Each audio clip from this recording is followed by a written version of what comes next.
यहाँ पर मुझे लग रहा है कि 51,000 के स्टॉप के साथ पोजिशनल लॉन्ग लिया जा सकता है। बहुत स्ट्रिक्ट टाइट स्टॉप लॉस लगा दीजिए सिस्टम में, 51,000 का लग गया तो आप आउट, और अगर नहीं लगा तो जो डिफरेंशियल है बैंक निफ्टी के ऑल टाइम हाई का जो 53,000 समथिंग पर है, तो यहाँ से करीब आपको 2 से 2,500 पॉइंट की अपसाइड।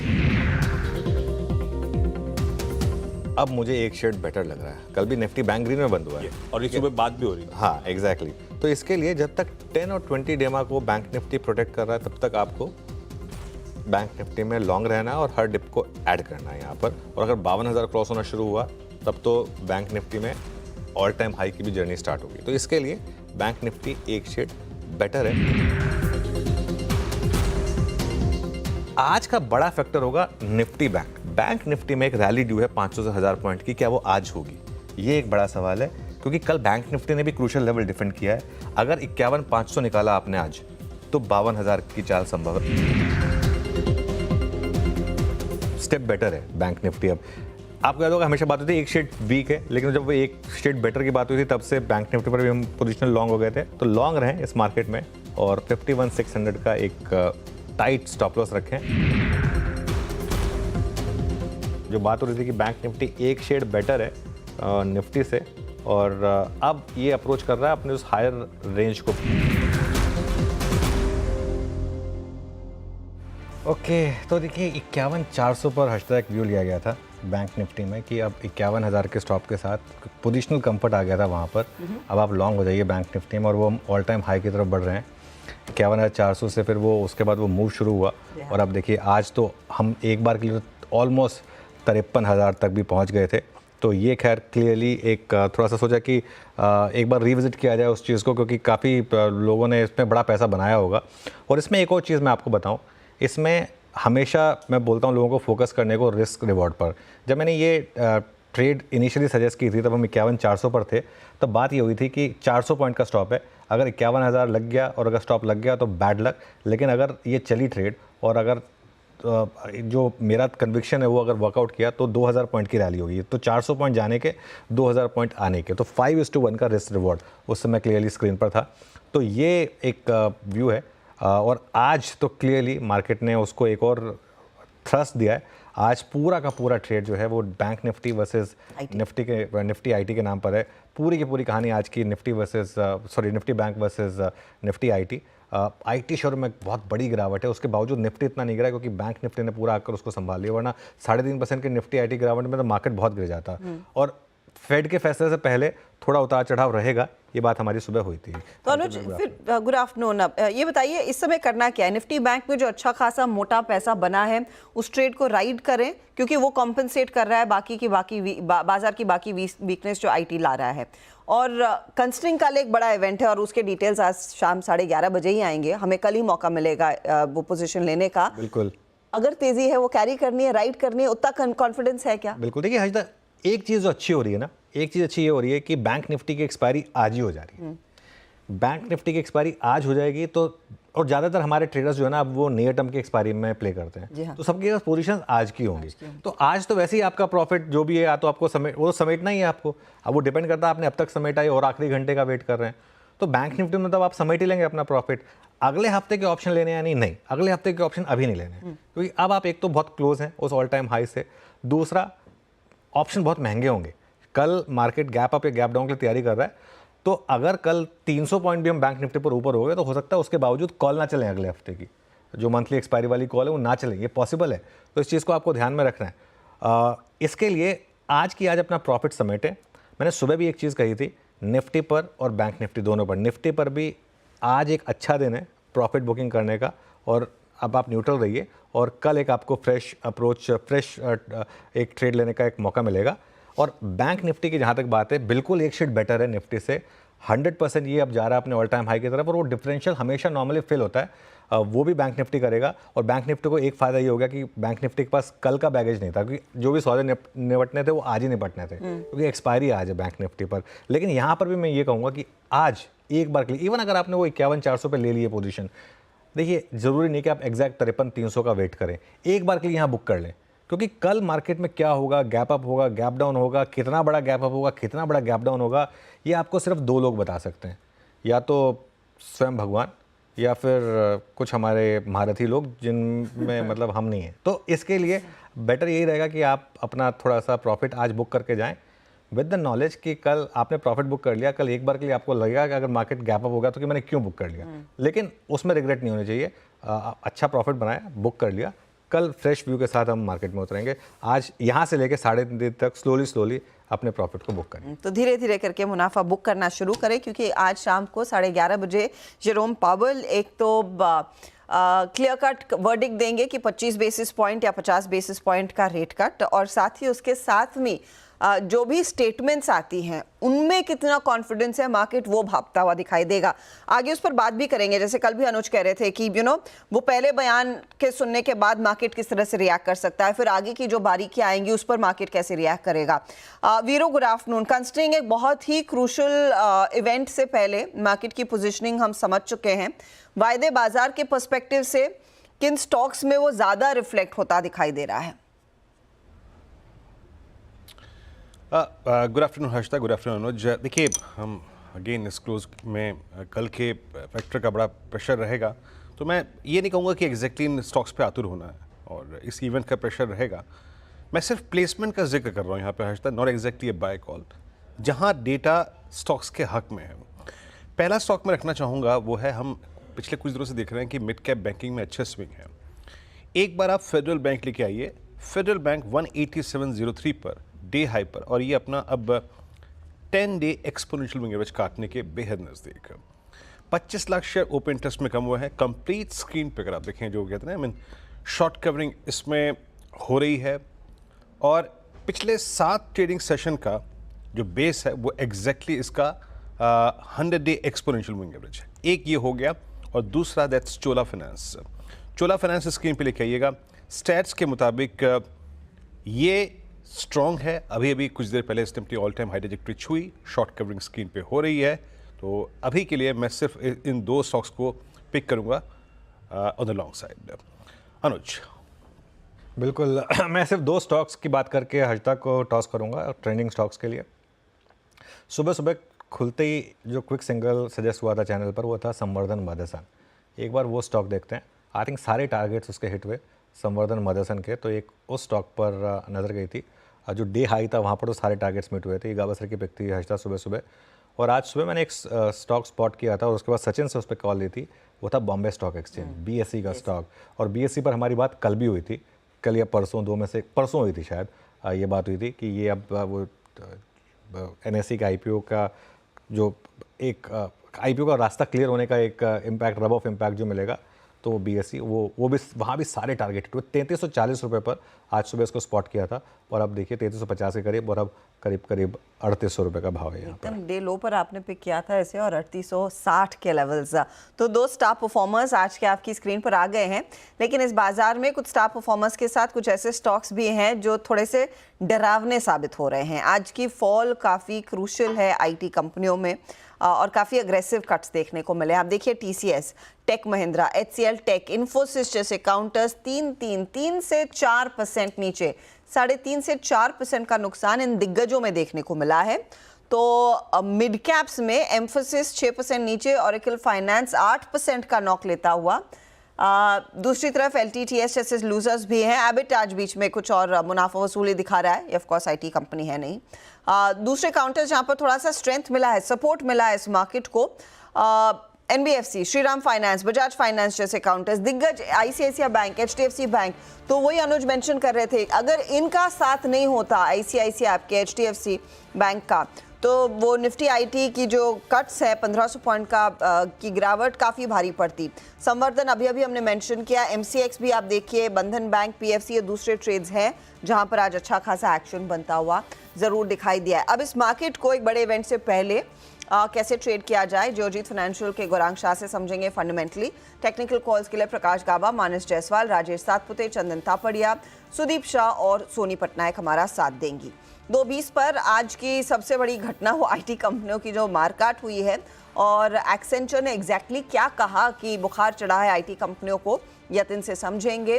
2:30 पर यतिन ही आपको बताएंगे अब संवर्धन मदरसन में आगे क्या मेगा प्लान है। कल QIP लॉन्च हुआ, किस तरह का रिस्पॉन्स मिला, कौन कौन बड़े निवेशक यहाँ आए हैं वो सारा खुलासा होगा।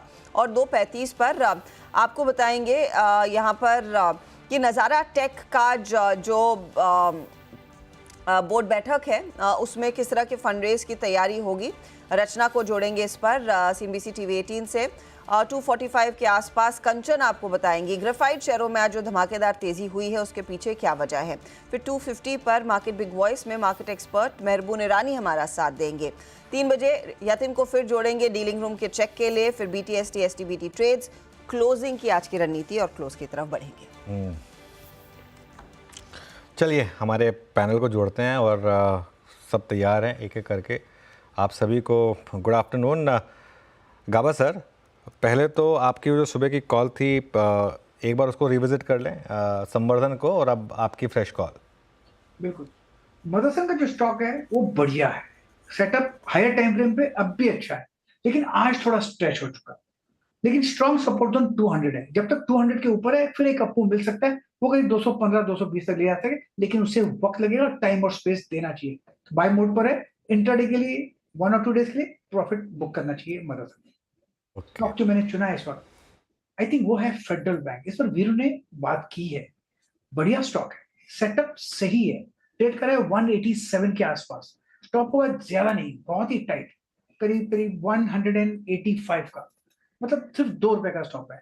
टारगेट रहेगा 192, तो रिस्क रिवॉर्ड रेशियो भी फेवर में, ये स्पिल ओवर हो सकता है कल तक। फेडरल बैंक पर ध्यान देना चाहिए for a short time, 1 to 2 days. Okay, तो ये फिलहाल आपके लिए फेडरल बैंक में एक अपॉर्चुनिटी। सैमल के ट्रेड को आप राइड कर रहे हैं तो वहां पर आप मुनाफा वसूल कर सकते हैं, ये गाबा सर की राय है। अच्छा, निफ्टी IT आपकी स्क्रीन पर एक बार फिर लेकर आते हैं, क्योंकि इस समय मैं देख रही हूँ TCS 4% नीचे, बहुत ही बुरे हालत में है अनुज। जब 3.5% के कट्स तो काफ़ी अग्रेसिव हो गए। क्या वाकई में वो एक्सेंचर ने जो अपना प्रमोशन साइकिल चेंज किया है वो है, या फिर बहाना चाहिए? बहाना चाहिए था। Accenture year to date negative है हमारा। आप IT स्टॉक देखिए ईयर टू डेट क्या परफॉर्म कर रहे हैं, ठीक है ना। लेकिन ये भी सही है कि एक्सेंचर के मोस्ट का रिफ्लेक्शन कुछ हद तक इंडियन मार्केट में आता है। लेकिन हजदा, एक चीज़ मैं आपको बताऊं, हमारी एक बात ये हुई थी कि IT और मेटल्स, जब आप फेड के बिल्डअप में जाएंगे वहाँ सबसे ज़्यादा आपको लॉन्ग देखने को मिलेंगे, और इसके लिए सबसे ज़्यादा प्रॉफिट बुकिंग भी वहीं होनी है। अब ये हो सकता है एक मार्केट का एक स्मार्ट वे हो कि कल करने से पहले आज ही कर लो प्रॉफिट बुकिंग, भाई कल मौका नहीं मिलेगा शायद, तो इसके लिए आज सुबह से मार्केट प्रॉफिट बुकिंग कर रहा है, और मार्केट को शायद एक ट्रिगर चाहिए था एक्सेंचर के उस मूव की वजह से। अब मैं आपको 2 एग्जांपल दे रहा हूँ, अब ये रिकमेंडेशन नहीं है, आप बाय सेल कर रहे हो तो फाइनेंशियल एडवाइजर से पूछ के करिएगा। आप चार्ट लेकर आइए एम्फेसिस का, फॉर एग्जाम्पल एम्फेसिस का ईयर टू डेट चार्ट और ओरेकल फाइनेंशियल का ईयर टू डेट चार्ट, ये 2 चार्ट में क्यों रखना चाहता हूँ ईयर टू डेट, ये सबसे ज़्यादा गिरा है आज इसके लिए। एम्फेसिस 6% गिरा है, लेकिन इस साल देखिए पॉजिटिव रहा है। और ओरेकल देखिए आप, ओरेकल आज गिरा है करीब 7-8%, लेकिन ओरेकल इस साल कितना चला है 155%। इसका क्लाउड बिजनेस है, इसका एक्सेंचर वाले बिजनेस से कोई लेना देना नहीं है। तो अब क्या होगा कि ये मौका देगा आपको, मेरे ख्याल से बिटवीन आज हमने 20 डे में ब्रीच कर दिया IT पर, आई थिंक 50 डे करीब और यहाँ से 2-3 हज़ार पॉइंट 2000 पॉइंट नीचे, ये ग्राफिक का हटा दीजिए, और करीब 1500-1600 पॉइंट नीचे निफ्टी IT पर 50 डे। 20 डे और 50 डे के बीच में आपने निफ्टी IT में अगर कभी भी बाय किया है इस पूरे साल में, तो नॉर्मली आपका पैसा बना है। आज थोड़ा पैनिक लग रहा है और थोड़ा फेड का भी डर है, इसकी वजह से आज IT स्टॉक्स गिर रहे हैं। आज एक अच्छा मौका है कुछ IT स्टॉक्स अपने पोर्टफोलियो में ऐड करने का, बॉटम आप कभी नहीं पकड़ पाएंगे। कुछ अच्छे IT स्टॉक्स आज ऐड कर लीजिए पोर्टफोलियो में, और अगले 7-8 दिनों में अगर यहाँ पर कुछ आपको कुछ मूव्स दिखें तो फिर आप उसमें ऐड कर लें फिर। ओके, तो शायद आज का एक बहुत ही बढ़िया दिन IT स्टॉक्स ऐड करने का। सुबह में हम वो रिपोर्ट भी मेंशन कर रहे थे कि TCS एक का आउट परफॉर्मर रहेगा वर्सेस इन्फोसिस, तो क्या वो ईजीएस्ट चेरी टू पिक है? हो सकता है, एक्चुअली कुछ भी पिक करेंगे उसमें पैसा बनेगा मेरे ख्याल से। और देखिए अब सबकी अपनी अपनी अलग चॉइस हो सकती है। नमूरा की TCS थी, किसी की इन्फोसिस हो सकती है, किसी की HCL टेक हो सकती है, किसी की एम्फेसिस हो सकती है, या फिर आप मिड कैप IT में आ जाएं तो वहाँ पर ओरेकल है, या फिर आपका LTI माइंट्री है, या LTI माइंट्री खैर अब लार्ज ही है, लेकिन LTTS है, परसिस्टेंट है, कोफोज है, इनमें फोकस कर सकते हैं।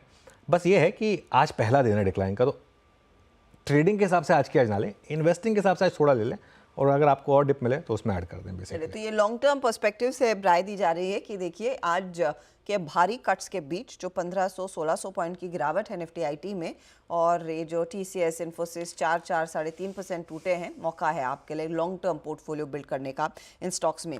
मानस, आफ्टरनून, बताइए आपके रेडार पर इस समय ताज़ा ट्रेड क्या दिख रहा है? गुड आफ्टरनून हर्षिता जी। तो देखिए आईएक्स पे खरीदारी करने की राय रहेगी। हायर टॉप्स हायर बॉटम्स बन रहे हैं। आईएक्स ने आज एक फ्रेश ब्रेकआउट चार्ट पे दिया है, काफी बेहतर वॉल्यूम देखने को मिल रहे हैं। तो आईएक्स पे करंट लेवल्स पे खरीदारी करेंगे। जो आपके स्टॉप लॉसेस है वो 222 रुपए के रहेंगे और टारगेट 240 रुपए के रहेंगे। आप 230 का कॉल ऑप्शन ले सकते हैं, 9 रुपए के आसपास ट्रेड हो रहा है। इस ऑप्शन में 6 रुपए 90 पैसे के स्टॉप लॉस से खरीदारी करिए और 15 रुपए के टारगेट सेट करिए। ओके, आईएक्स 227.22 पे आपका ये लॉन्ग ट्रेड है। अभी भी एक स्ट्रॉन्ग स्विंग आया इसमें। 3 रुपए पे इसकी एट द मनी 230 की कॉल भी ट्रेड कर रही है, इस पर नजर रखिए। ये ट्रेड है मानस का। सोनी जी, गुड आफ्टरनून, आपका ट्रेड मैम इस वक्त का। जी गुड आफ्टरनून एवरीवन। मेरा यहाँ पे बाय रिकमेंडेशन रहेगा आईसीआईसीआई जीआई में 21-27 फ्यूचर्स में चल रहा है, इसी लेवल पे बाय कर सकते हैं। स्टॉप लॉस रहेगा 2100 और टारगेट है 2160-2170। काफी अच्छा रिवर्सल दिखा रहा है। कल क्लोजिंग उसका 2100 के ऊपर है और आज भी उसी लेवल को सपोर्ट को डिफेंड करते हुए यहाँ से एक रिवर्सल दिखा रहा है। 1020 ईएमए हर्डल को क्रॉस कर रहा है। सो एक पॉजिटिव आउटलुक बनता है। यहाँ से रिवर्सल 2160-2170 लेवल्स को टेस्ट कर सकता है। राजेश जी, आपके रेडार पर कौन सा स्टॉक? जी देखिए, मेरे रडार पे है इंडसइंड बैंक। अगर आप इसका स्ट्रक्चर देखें तो बेहद स्ट्रॉन्ग स्ट्रक्चर है। इनफैक्ट यहाँ पे एक ब्रेकआउट है, inverted head and shoulder price formation, और इसका नेकलाइन बनता है 1470 का। 1485 पे ये ट्रेड हो रहा है, तो मुझे लगता है ये अपने नेकलाइन के ऊपर सस्टेन कर रहा है, that is a positive sign. So हम लॉन्ग करेंगे विद स्टॉप लॉस ऑफ 1465। हमारा स्विंग का इसका जो टारगेट होना चाहिए वो रहेगा करीबन 1520 से लेके 1550। 1520 पहला होगा, 1550 ये दूसरा टारगेट होगा। 1520-1550 के लिए एक मौका आपके लिए इंडसइंड बैंक में तेजी वाली राय है। सुदीप, बताइए आपका ट्रेड क्या रहेगा? नमस्कार। गुड आफ्टरनून हर्षदा जी। मुझे लग रहा है कि पीसीबीएल में बाइंग करी जा सकती है। हमने देखा था कि जुलाई से एक ट्रेंड उभर के आया था। यहाँ पे 300 रुपए से जो स्टॉक का एक अनइंटरप्टेड रैली हो रही थी, पर पिछले एक महीने में हमने देखा था कि 480 और 510 के बीच में स्टॉक बहुत ही ज्यादा कंसोलिडेट कर रहा था। और ये पूरी जर्नी जो जुलाई मंथ से है उसमें स्टॉक ने कभी भी अपना जो 20 दिन का एक्सपोनेंशियल मूविंग एवरेज है उसको ब्रीच नहीं किया है।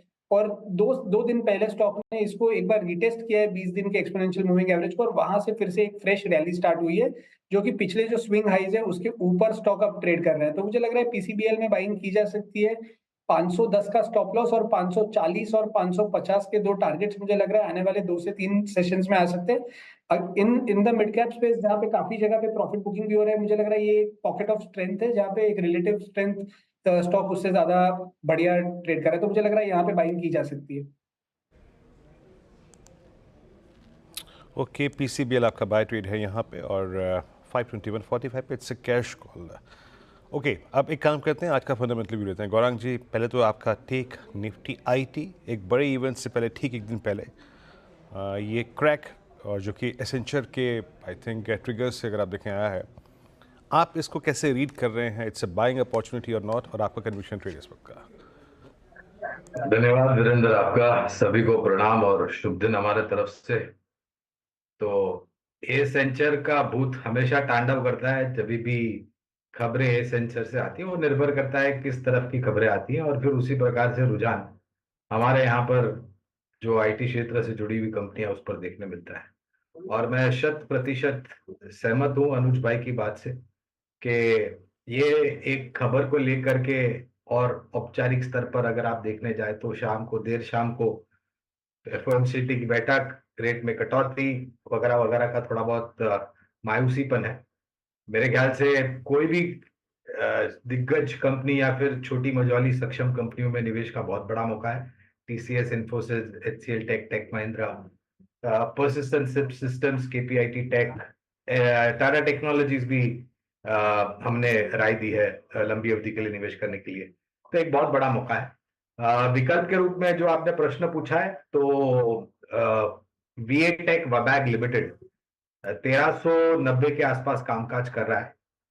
तो वीएटेक वबैक में बुनियादी तर्क के आधार पर खरीदारी की राय है और 1500 के पार के लक्ष्यांक मेरे ख्याल से ज्यादा मेहनत नहीं करनी पड़ेगी आने के लिए, क्योंकि इनको अभी हाल ही में कुछ अच्छे खासे ऑर्डर भी मिले और इनके अनुभव भी बहुत ही ऊपर की तरफ है जहां तक ऑर्डर बुक एग्जीक्यूशन का सवाल है। ओके, मीनवाइल एक बार स्टॉक लेकर आइए अब आप बजाज फाइनेंस का। आई थिंक सुबह शायद ये पिक हुआ था, अगर पिक नहीं हुआ था तो आई थिंक मैंने और वीरू ने इसके ऊपर बात की थी। आई थिंक वीरू ने स्पॉट किया था इसको, उसके बाद शायद कॉल भी ली गई थी, मुझे याद नहीं आ रहा। लेकिन बजाज फाइनेंस इस समय अब चल रहा है डे हाई पर। इसमें ध्यान रखिएगा जिस दिन बजाज हाउसिंग फाइनेंस की लिस्टिंग हुई थी उस दिन भारी करेक्शन आई थी, क्योंकि उस दिन sell on news play out हुआ। इसका एक हफ्ते का चार्ट दिखा दीजिए बस, और वो अगर कैंडल स्टिक मिल जाए एक हफ्ते की तो और भी बेहतर होगा। ये देखिए, ये वो चार्ट था। उसके बाद आज इसमें एक अच्छा मूव इस समय विजिबल है। 2 दिन का रेस्ट लिया इसने। ये देखिए, ये वो बड़ी वाली रेड कैंडल थी हर्षिता, जिसमें जब वो गिरा था, बिकॉज उस दिन प्रॉफिट बुकिंग आई थी। उससे पहले 3 दिन तक लगातार बाइंग, फिर शार्प प्रॉफिट बुकिंग, और आज एक बड़ा मूव यहाँ पर इस समय बजाज फाइनेंस में आता हुआ। Gaurang, good afternoon. Gaurang, Bajaj finance पर क्या व्यू है? खबरों को लेकर के अनुज भाई आप सही बता रहे हैं। बजाज हाउसिंग फाइनेंस का यहाँ पर प्रतिक्रिया देखी थी, सिर्फ बजाज फाइनेंस पर भी नहीं, बजाज फिनसर्व पे भी देखी थी। जो टिप्पणियां कारोबार को लेकर के मैनेजमेंट ने की है, हम साझा है उनके साथ, और हमें लग रहा है कि मौके बहुत बड़े हैं। खास करके अनुज भाई, जो ग्रामीण मध्यम ग्रामीण भागों में इनकी पहुंच है और प्रोडक्ट ऑफरिंग है, उसको लेकर के हम काफी उत्साहित हैं। तो कोई भी मौका मिलता है तो निवेश करने की राय होगी बजाज फाइनेंस पर, और अगर आप निवेशित हैं तो बने रहें। फाइनेंस ऑफ कोर्स अब ये फेस्टिव सीजन में लार्जली कंज्यूमर लोन्स भी ड्राइव करते हैं बिजनेस को। 3-3.5% ऊपर वो स्टॉक इस समय ट्रेड करता हुआ। कुछ और ट्रेड्स आपकी स्क्रीन पर रखते हैं जहां पर बड़ा एक्शन बनता हुआ दिखाई दिया है, डिस्पाइट द फैक्ट कि आज ऊपरी लेवल से कुछ स्टॉक्स में भारी मुनाफा वसूली देखने को मिली है। इसमें आप लेकर आइएगा एक बार MCX का शेयर, क्योंकि हम कुछ देर पहले BSE मेंशन कर रहे थे। ये NSE के IPO के बाद जिस तरह से जोर पकड़ती हुई दिखाई दे रही है गौरांग जी, एक के बाद एक ये जो क्लियरेंसेस मिल रहे हैं, इसका रिपल इफेक्ट तो आया है बाकी पियर्स पर। लेकिन अगर उसी बेसिस पर एक ट्रेड लेना हो, आपका ज़्यादा ध्यान किस पर रहेगा? MCX जो ऑफकोर्स कमोडिटीज़ में एक अच्छा खासा वर्चस्व रखता है और गोल्ड में जो एक्शन बनता दिखाई दिया वो उनके वॉल्यूम्स में भी ट्रांसलेट हुआ है, या फिर BSE? आपके प्रश्न का उत्तर मैं इस तरीके से दूंगा। पहले तो ये सब कंपनियां किस पर निर्भर है? शेयर बाजार के ऊपर निर्भर है, और वर्चस्व हमारे शेयर बाजार का आने वाले समय में, अगर आप ये विचारधारा रखते हैं कि 3 साल 5 साल में और कई ऊंचाई बाकी हमें देखना, तो एक बहुत ही सरल और सीधी सी बात है। इसमें कोई आपको अंतरिक्ष यान का विज्ञान की जरूरत नहीं है कि ये सब कंपनियां भी अच्छी करेगी, चाहे वो फिर BSE जैसी कंपनियां हो या MCX जैसी कंपनियां हो, जो कि एक प्लेटफॉर्म का माध्यम उपलब्ध कराते हैं सौदा करने के लिए, या फिर डिपॉजिटरी सर्विस वाली कंपनी हो CDSL जैसी, उनकी भी महत्व रहेगा। और उसके साथ साथ जो ब्रोकरेजेस होती है, जिसे हम इंटरमीडिएटरीज कहते हैं, उनका भी मेरे ख्याल से योगदान काफी महत्वपूर्ण होगा। तो मैं तो कहता हूं कि इन सभी पहलुओं को ध्यान में रख करके आपको सक्षम और मजबूत कंपनियों में निवेश करना चाहिए। सीधे सीधे राय नहीं दे पाऊंगा क्योंकि MCX पर हमारी कवरेज है नहीं। ओके, अच्छा एक बार बैंक निफ्टी देखते हैं वापस। बैंक निफ्टी का इंटरडे चार्ट, और हाई था इसका 52,954। फीलिंग है ये हर्षिता कि शायद एक लास्ट स्विंग बाकी है, क्योंकि ट्रेंडिंग डेज जो होते हैं इंडेक्स में, स्पेशली एक्सपायरी वाले दिन, उनमें वो एक लास्ट मूव बाकी होता है, जो लास्ट थर्सडे को हमने निफ्टी में देखा था। और जैसा मैं कह रहा हूँ कि बैंक निफ्टी के साथ आज एक अच्छी चीज़ ये है कि आज इसकी एक्सपायरी हो जाएगी, तो इसके लिए ट्रेडर्स को कोई ओवरहैंग नहीं होगा कल सुबह की पोजीशन कैरी करनी है या नहीं करनी है। तो एक मुझे लग रहा है HDFC बैंक और ICICI बैंक जिस तरीके से 2 स्टॉक्स का पैटर्न बन के आ रहा है, मुझे हैरानी नहीं होगी अगर ये HDFC बैंक थोड़ा सा जो कोलैप्स हुआ, कोलैप्स मतलब फ्रॉम द हाइज, वो वापस अब डे हाई की तरफ जा रहा है। ICICI बैंक भी ऑलमोस्ट डे हाई की तरफ वापस आ रहा है। तो अगर आज बैंक निफ्टी ने डे हाई निकाल दिया तो एक शायद लास्ट मूव पेंडिंग हो 53,100 53,200 की तरफ, तो आज आप चाहें तो थोड़ा रिस्क ले सकते हैं, सिर्फ आज के लिए। जैसे उस दिन निफ्टी पे था, बैंक निफ्टी की कॉल्स में चल गया तो चल गया, वरना स्टॉप मतलब इनबिल्ट स्टॉप होगा, लग गया तो बैड लक। लेकिन फीलिंग आ रही है मुझे बैंक निफ्टी। मानस, दोनों के चार्ट देखे ICICI बैंक और HDFC बैंक के, लेकिन अनुज एक और सवाल, ये जो पिछले हफ्ते आपको थर्सडे को निफ्टी वाली फीलिंग आई थी और आज जो निफ्टी बैंक वाली फीलिंग आई थी, लंच क्या सेम था? नहीं, लंच तो खैर मैं आजकल सिर्फ एक ही चीज़ करता हूँ, तो प्रोटीन हैवी लंच में, लेकिन तो सेम ही था। हाँ सेम ही था, मान के चल सकते हैं कि सेम ही था। चलिए, वही तो, ऐसे कुछ तो पकड़ा जा रहा है इस मार्केट में कि वो फीलिंग रिफ्लेक्ट भी कर रही है, और अब आज निफ्टी बैंक में वो मूव्स देखने को मिल भी रहे हैं। मानस बताइए, आपको क्या ज़्यादा मजबूत फीलिंग मिल रही है, आईसीआईसीआई या फिर एचडीएफसी बैंक से? देखिए, चार्ट तो दोनों के अच्छे हैं। आईसीआईसीआई बैंक में पॉजिटिव करीब 3-4 दिन पहले थी, जब स्टॉक ने 1240 का लेवल ब्रीच किया था, तो वो ऑलरेडी मूव देखने को मिल गया है। लेकिन अब मेरे ख्याल से अगर एक फ्रेश ट्रेड लेना होगा तो वो एचडीएफसी बैंक में लेना होगा। फ्रेश ब्रेकआउट चार्ट्स पे देखने को मिला है, और अब शायद 1750 तक के स्तर आपको देखने को मिल सकते हैं। तो अगर एक ट्रेड लेना होगा तो एचडीएफसी बैंक में खरीदारी करनी है 1674 के स्टॉप लॉस से 1750 के टारगेट के लिए। ओके, तो बात हो गई यहाँ पे एचडीएफसी बैंक की, बैंक्स की बात हुई। यहाँ पे निफ्टी अब थोड़ा सा स्टेबलाइज होता हुआ एक बार फिर से 25,370 को रीगेन करता हुआ एक ऑप्शन और ट्रेड कर, मतलब बैंक्स में ही थोड़ा टटोलने की कोशिश करते हैं। और सोनी जी ज़रा प्लीज़ एक बार डायरेक्टर साहब, एयू स्मॉल फाइनेंस बैंक की अगर 740 या 30 की कोई स्ट्राइक अवेलेबल हो तो प्लीज़ स्क्रीन पे रखिएगा। सोनी जी ऑलमोस्ट फ्लैग, और मेरे ख्याल से सीरीज़ में एयू स्मॉल फाइनेंस बैंक सबसे स्ट्रॉन्ग लॉन्ग कैरी करके लेके आया था। एयू स्मॉल की जरा प्लीज़ कॉल, आई थिंक मेरे पास अभी प्रीमियम नहीं है इसका, रखिएगा एक बार, विच एवर इज़ पॉसिबल, 738.85 पे। सोनी जी कैसा लग रहा है आपको ये ट्रेड? ये टिपिकल फ्लैग का ब्रेकआउट है, इस फ्लैग के ब्रेकआउट को क्या इससे अप्रोच करना चाहिए, इससे प्ले करना चाहिए? 885 पे स्ट्राइक ट्रेड करती हुई इस वक्त। जी वीरेंद्र जी, मुझे लगता है कि एयू बैंक पॉजिटिव लग रहा है। एक 730 के हर्डल को क्रॉस कर सकता है, टुवर्ड 750 760 टेस्ट कर सकता है। सो यहाँ पे 730 कॉल ऑप्शन 9 रुपए तक आप बाई कर सकते हैं, 9 से 8 रुपए 50 पैसे इस रेंज में खरीदारी कर सकते हैं। स्टॉप लॉस रहेगा 5 रुपए 50 पैसे का, पहला लक्ष्य रहेगा 13 रुपए का, दूसरा लक्ष्य रहेगा 15 रुपए का। ओके, चलिए अब बात करते हैं आईटी स्टॉक्स की। कल के आज रात के फेड के फैसले से पहले आज थोड़ी सी काफ़ी भारी गिरावट है, जबकि निफ्टी आई ने कल ही हाई बनाया था। आज सुबह ऑब्वियसली एक एक्सक्यूज़ दिया गया एक्सेंचर की ओवरनाइट न्यूज़, लेकिन यतिन से जानते हैं कि मार्केट से क्या फीडबैक मिल रहा है, क्यों आईटी स्टॉक आज इतना नीचे है। Yatin, good afternoon. हाँ, गुड आफ्टरनून। और देखिए, आईटी इंडेक्स ने येस्टरडे एक ऑल टाइम हाई टच किया, और जो पिछला क्वार्टर था जून 2014 उसके मुकाबले अभी देखें तो लगभग 30% आईटी इंडेक्स ऊपर है। प्रॉफिट टेकिंग कह सकते हैं, फेडरल रिजर्व के पहले की जो एडजस्टमेंट्स हैं, लॉन्ग अनवाइंडिंग है, वो आप कह सकते हैं। लेकिन अभी जो बाजार में जो हलचल है, न्यूज़ फ्लो है, उसके हिसाब से अगर आप देखें तो एक्सचेंजर येस्टरडे ओवरनाइट लगभग 5% गिरा था, क्योंकि इन्होंने अपने जो सीनियर एग्जीक्यूटिव्स हैं और एम्प्लॉयज़ हैं, इनके प्रमोशन को होल्ड कर दिया। कहीं ना कहीं ऐसा बाजार को सिग्नलिंग गया कि ये एक टफ पीरियड हो सकता है, या कंपनी एक टाइप की प्रिपरेशन कर रही है आने वाले एक टर्बुलेंट टाइम के लिए। तो कहीं ना कहीं ये सिग्नलिंग की वजह से आप देखेंगे कि आईटी स्टॉक्स में थोड़ी बहुत डाउनटिक है। सितंबर 26 को ऐसे भी एक्सचेंजर अपने रिजल्ट्स डिक्लेयर करेगा, तो देखना होगा कैसे कमेंट्री रहता है। हाल फिलहाल सिटी ने एलटीआई माइंट्री के मैनेजमेंट के साथ बैठक की, और जो एनालिस्ट मीट थी, जो कॉन्वर्जेशन हुई, वो ये हुई कि Q1 के मुकाबले Q2 में ऐसा कोई बड़ा चेंज ऑर्डरिंग में नहीं देखने को मिल रहा है। कस्टमर्स जो है कॉस्ट ऑप्टिमाइजेशन के प्रोजेक्ट ज़्यादा प्रेफर कर रहे हैं, तो किसी प्रकार की बड़ी स्पेंडिंग या बड़े ऑर्डर में बल्कीनेस नहीं देखने को मिल रही है, कोई बड़े ग्रीन शूट्स नहीं देखने को मिल रहे हैं। तो कहीं ना कहीं ये जो बाजार का एक अजम्पशन था कि H2 के बाद चीज़ें सुधर जाएंगी, तो वैसा अभी सीनियर मैनेजमेंट से समझ नहीं रहा है। इनफैक्ट Q3 ऑनवर्ड्स एलटीआई माइंट्री को लगता है कि वेज हाइक का भी इम्पैक्ट आ सकता है, और कोशिश ये रहेगी कि वेज हाइक के इम्पैक्ट के बावजूद मार्जिन्स को किस तरीके से मेंटेन किया जाए। तो इस एक्सचेंजर और एलटीआई माइंट्री के कमेंट से भी आप थोड़ा बहुत एक नेगेटिव सेंटिमेंट बाजार में आईटी स्टॉक्स पे देख रहे हैं। थोड़ा सा मामला गड़बड़ दिख रहा है। इनफैक्ट आज सुबह में मैं हैप्पीएस्ट माइंड के मैनेजमेंट से भी बात कर रही थी। ऑफ कोर्स मौका था कि उन्होंने 4 साल लिस्टिंग के पूरे किए हैं, लेकिन सवाल जवाब इसी मामले पर हुआ कि एक्सेंचर ने जो किया है उसके क्या मायने हैं। अब उस पर कंपनी ये कह रही थी कि देखिए, एक्सेंचर पहले दिसंबर में वो प्रमोशंस देती थी, which was absolutely mid year, third quarter के बिगिनिंग में, सेकंड क्वार्टर के बाद थर्ड क्वार्टर में आता था वो।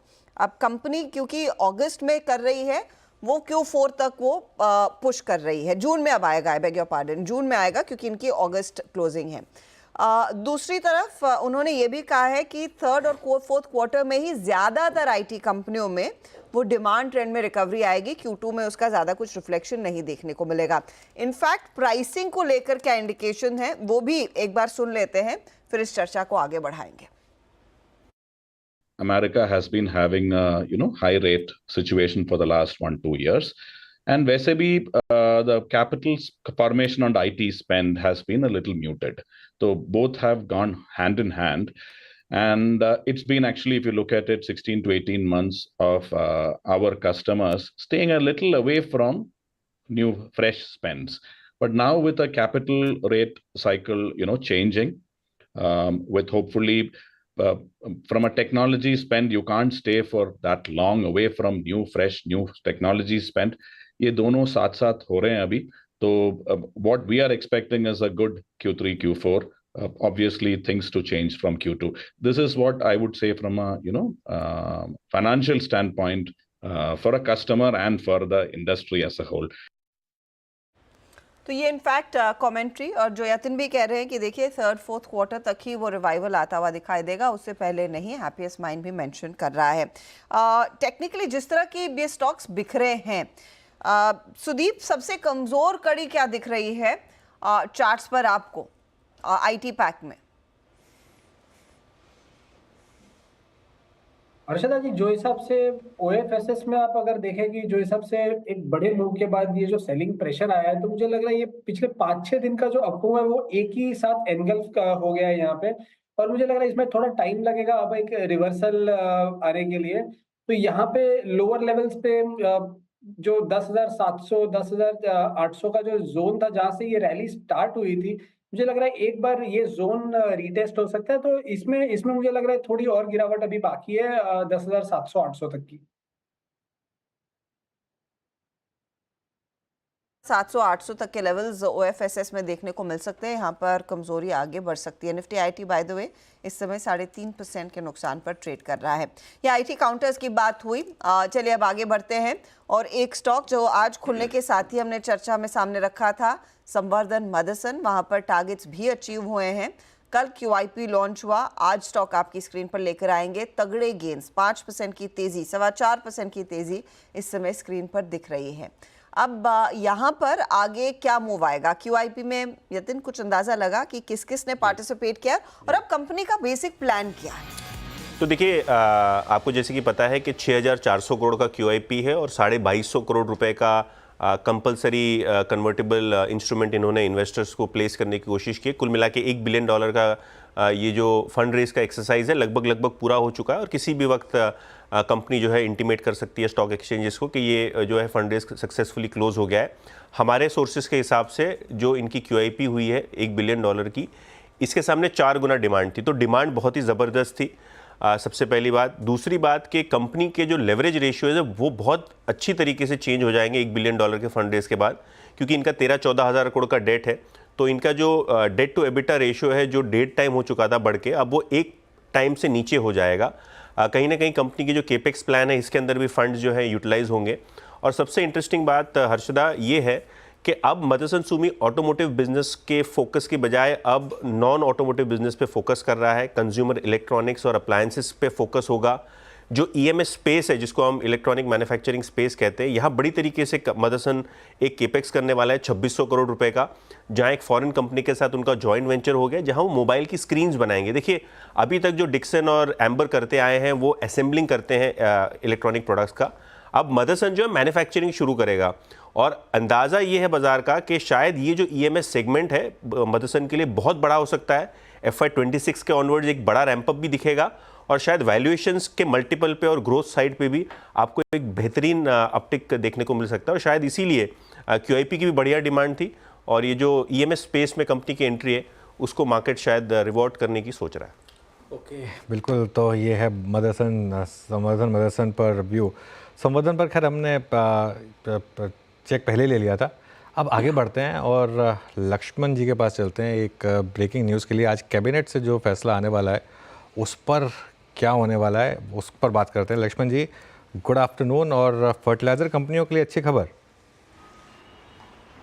जी हाँ, गुड आफ्टरनून। दरअसल अब से कुछ ही देर बाद, करीब आधे घंटे बाद कैबिनेट की प्रेस कॉन्फ्रेंस होने वाली है और आज जो कैबिनेट की बैठक हुई उसकी औपचारिक जानकारी दी जाएगी, लेकिन जो मुझे सूत्रों से जानकारी मिली है उसके मुताबिक फर्टिलाइजर सेक्टर के लिए एक बड़ा फैसला लिया गया है। वो बड़ा फैसला है दरअसल रबी सीजन के लिए न्यूट्रिएंट बेस्ड फर्टिलाइजर सब्सिडी की नई दरें तय की गई हैं। ये दरअसल ये होता है कि पीएनके फर्टिलाइजर जो होती है उस पीएनके फर्टिलाइजर को बनाने वाली कंपनियों को उनके न्यूट्रिएंट के आधार पर सरकार सब्सिडी देती है और रबी खरीफ के हिसाब से हर साल सरकार उस सब्सिडी की दरें तय करती है। तो सूत्र बता रहे हैं कि अब रबी सीजन के लिए सरकार ने नई दरें तय करने का फैसला लिया गया है।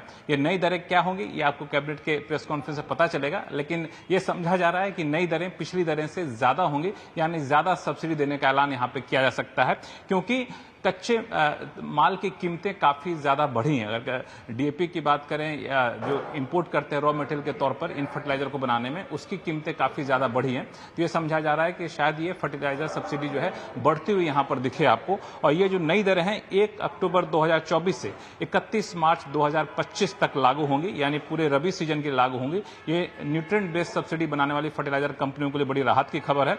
और अभी जो है इसके तहत फॉस्फेरस की सब्सिडी दर फिलहाल 20 रुपए 82 पैसे प्रति केजी है। पोटाश की सब्सिडी दर 2 रुपए 38 पैसे प्रति केजी, सल्फर की 1 रुपए 89 पैसे पर केजी है इसकी सब्सिडी दर। और ये पिछले रबी सीजन में इसी के लिए करीब 22,000 करोड़ रुपए की सब्सिडी दी गई थी। तो इस बार ये सब्सिडी की नई दरें नए अमाउंट के साथ सरकार ऐलान करने जा रही है अब से कुछ ही मिनटों बाद। ओके लक्ष्मण जी, कोई आइडिया है कि इसमें कौन कौन सी बड़ी कंपनियां हैं जो न्यूट्रिएंट बेस्ड सब्सिडी से जिनको फ़ायदा होगा? देखिए, जो सबसे बड़ी कंपनी जो मैं रिसर्च कर रहा था उसमें कोरोमंडल इंटरनेशनल है, जो सबसे ज्यादा पीएनके फर्टिलाइजर बनाने वाली कंपनियों में से एक शामिल है, कोरोमंडल इंटरनेशनल। इसके अलावा इफ्को है जो लिस्टेड कंपनी नहीं है, वो भी पीएनके फर्टिलाइजर बड़ी मात्रा में बनाती है।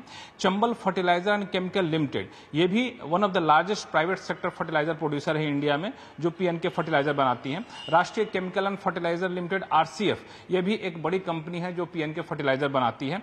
तो ये जो बड़े बड़े नाम है फर्टिलाइजर सेक्टर के, मुझे लगता है कि सारी कंपनियां पीएनके फर्टिलाइजर बनाती हैं और यहां पे न्यूट्रिएंट बेस्ड सब्सिडी होती है। और इन कंपनियों ने एक तरीके से अपने एसोसिएशन के जरिए ये मांग भी की थी कि अंतर्राष्ट्रीय कीमतें बढ़ रही हैं तो आप पीएनके फर्टिलाइजर में सब्सिडी की दरें बढ़ाइए। तो शायद उन मांग का असर कैबिनेट में दिख रहा है और आज कैबिनेट की बैठक में ये फैसला लिया गया है कि फर्टिलाइजर सब्सिडी की दरें बढ़ाई जाए एनबीएस के लिए। अब वो नई दरें क्या आपको कुछ ही देर में पता चल जाएंगी। ओके, तो बढ़ाई जाएंगी दरें। और सबसे बड़े प्लेयर कोरोमंडल इंटरनेशनल, ऑब्वियसली सबसे ज़्यादा रैली भी उसी में आ रही है, तो पहले उस पर एक बात कर लेते हैं। गौरांग, कोई व्यू इस सेक्टर पर या इस स्टॉक पर? कुछ भाई दो नाम है यहाँ पर और एक नाम लक्ष्मण जी ने ऑलरेडी ले लिया है, कोरोमंडल इंटरनेशनल, ये बुनियादी दर के आधार पर खरीदारी की सूची में है, और चंबल फर्टिलाइजर, ये दो नाम हमें पसंद आते हैं। और मैं मानता हूँ कि शायद अभी जिस प्रकार से बातें लक्ष्मण जी भी कर रहे थे, आई थिंक एक बहुत बड़ा बेनिफिशियरी कोरोमंडल इंटरनेशनल हो सकता है। मानस, टेक्निकली देखिए, अगर पैटर्न की बात करें तो पैटर्न पॉजिटिव लगता है कोरोमंडल का, क्योंकि 50 डे मूविंग एवरेज पे 2 दिन पहले सपोर्ट लिया, फिर हमने कल रिकवरी देखी, हाई लेवल पे प्रॉफिट बुकिंग जरूर देखने को मिली थी, लेकिन आज के पैटर्न को देख के लग रहा है कि 20 डे मूविंग एवरेज पे स्टॉक ने सपोर्ट लिया है। तो 1699 के स्टॉप लॉस से खरीदारी करिए। आई थिंक 1800 तक के टारगेट्स पॉसिबल है स्टॉक में। ओके, तो 1890 तक जा सकता है। एक अच्छा मोमेंटम देखने को मिल रहा है इस पर्टिकुलर काउंटर में। 1% के गेंस मैं देख रही थी। 5-6 प्रोडक्ट्स हैं जो प्राइमरीली एनपीके बेस्ड प्रोडक्ट्स हैं जो कोरोमंडल मैन्युफैक्चर करता है और इसीलिए उस स्टॉक में एक अच्छा खासा इजाफा भी देखने को मिला है। चलिए, तो ये आपके सामने ब्रेकिंग न्यूज़ और उसका इम्पैक्ट आपको स्क्रीन पर साफ दिखाई दे रहा है। बाकी फर्टिलाइजर काउंटर्स पर भी नजरें होनी चाहिए। अब बात करते हैं नज़ारा टेक की। नज़ारा टेक की आज बोर्ड बैठक है। कंपनी दरअसल यहाँ पर एक बड़े फंडरेज की तरफ विचार कर रही है। याद होगा आपने हाल ही में कंपनी की तरफ से वो बयान सुना था कि जब इन्होंने पोकरबाजी को एक्वायर किया, अब तक का सबसे बड़ा एक्विजिशन, क्या उसी को फाइनेंस करने के लिए अब ये फंड्स रेज किए जा रहे हैं? रचना हमारे साथ है और डिटेल्स के साथ। रचना, बताइए क्या आप सुन रही हैं सूत्रों से?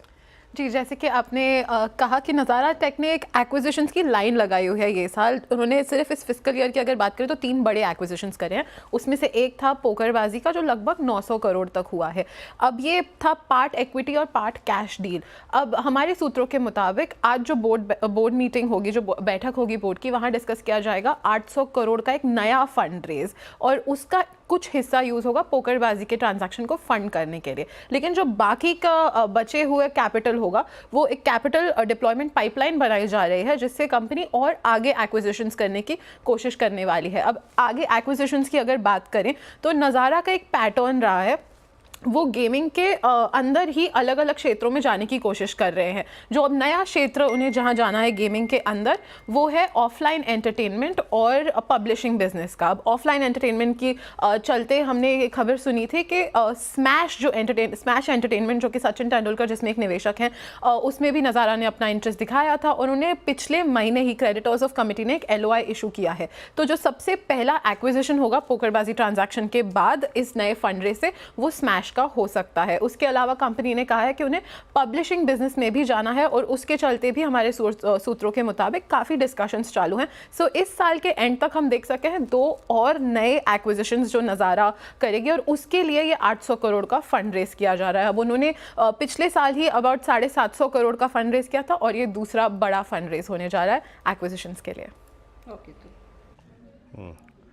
ओके रचना, बहुत बहुत शुक्रिया इस पूरी जानकारी के लिए। और इनफैक्ट हर पर्सपेक्टिव से अभी पोकरबाजी को फाइनेंस करेंगे इस आई थिंक फंड रेज के थ्रू, साथ ही साथ फ्यूचर आई थिंक प्रोस्पेक्ट्स क्या हैं सब पे प्रकाश डालने के लिए। गौरांग, इन नज़ारा में एक बहुत लंबा कंसोलेशन हुआ, आई थिंक मार्च 2022 से ये स्टॉक जो है वो कंसोलेशन के बोर्ड में है, मतलब ऑलमोस्ट उस 2 साल के पीरियड के हाइस को टच करने की कोशिश करता हुआ।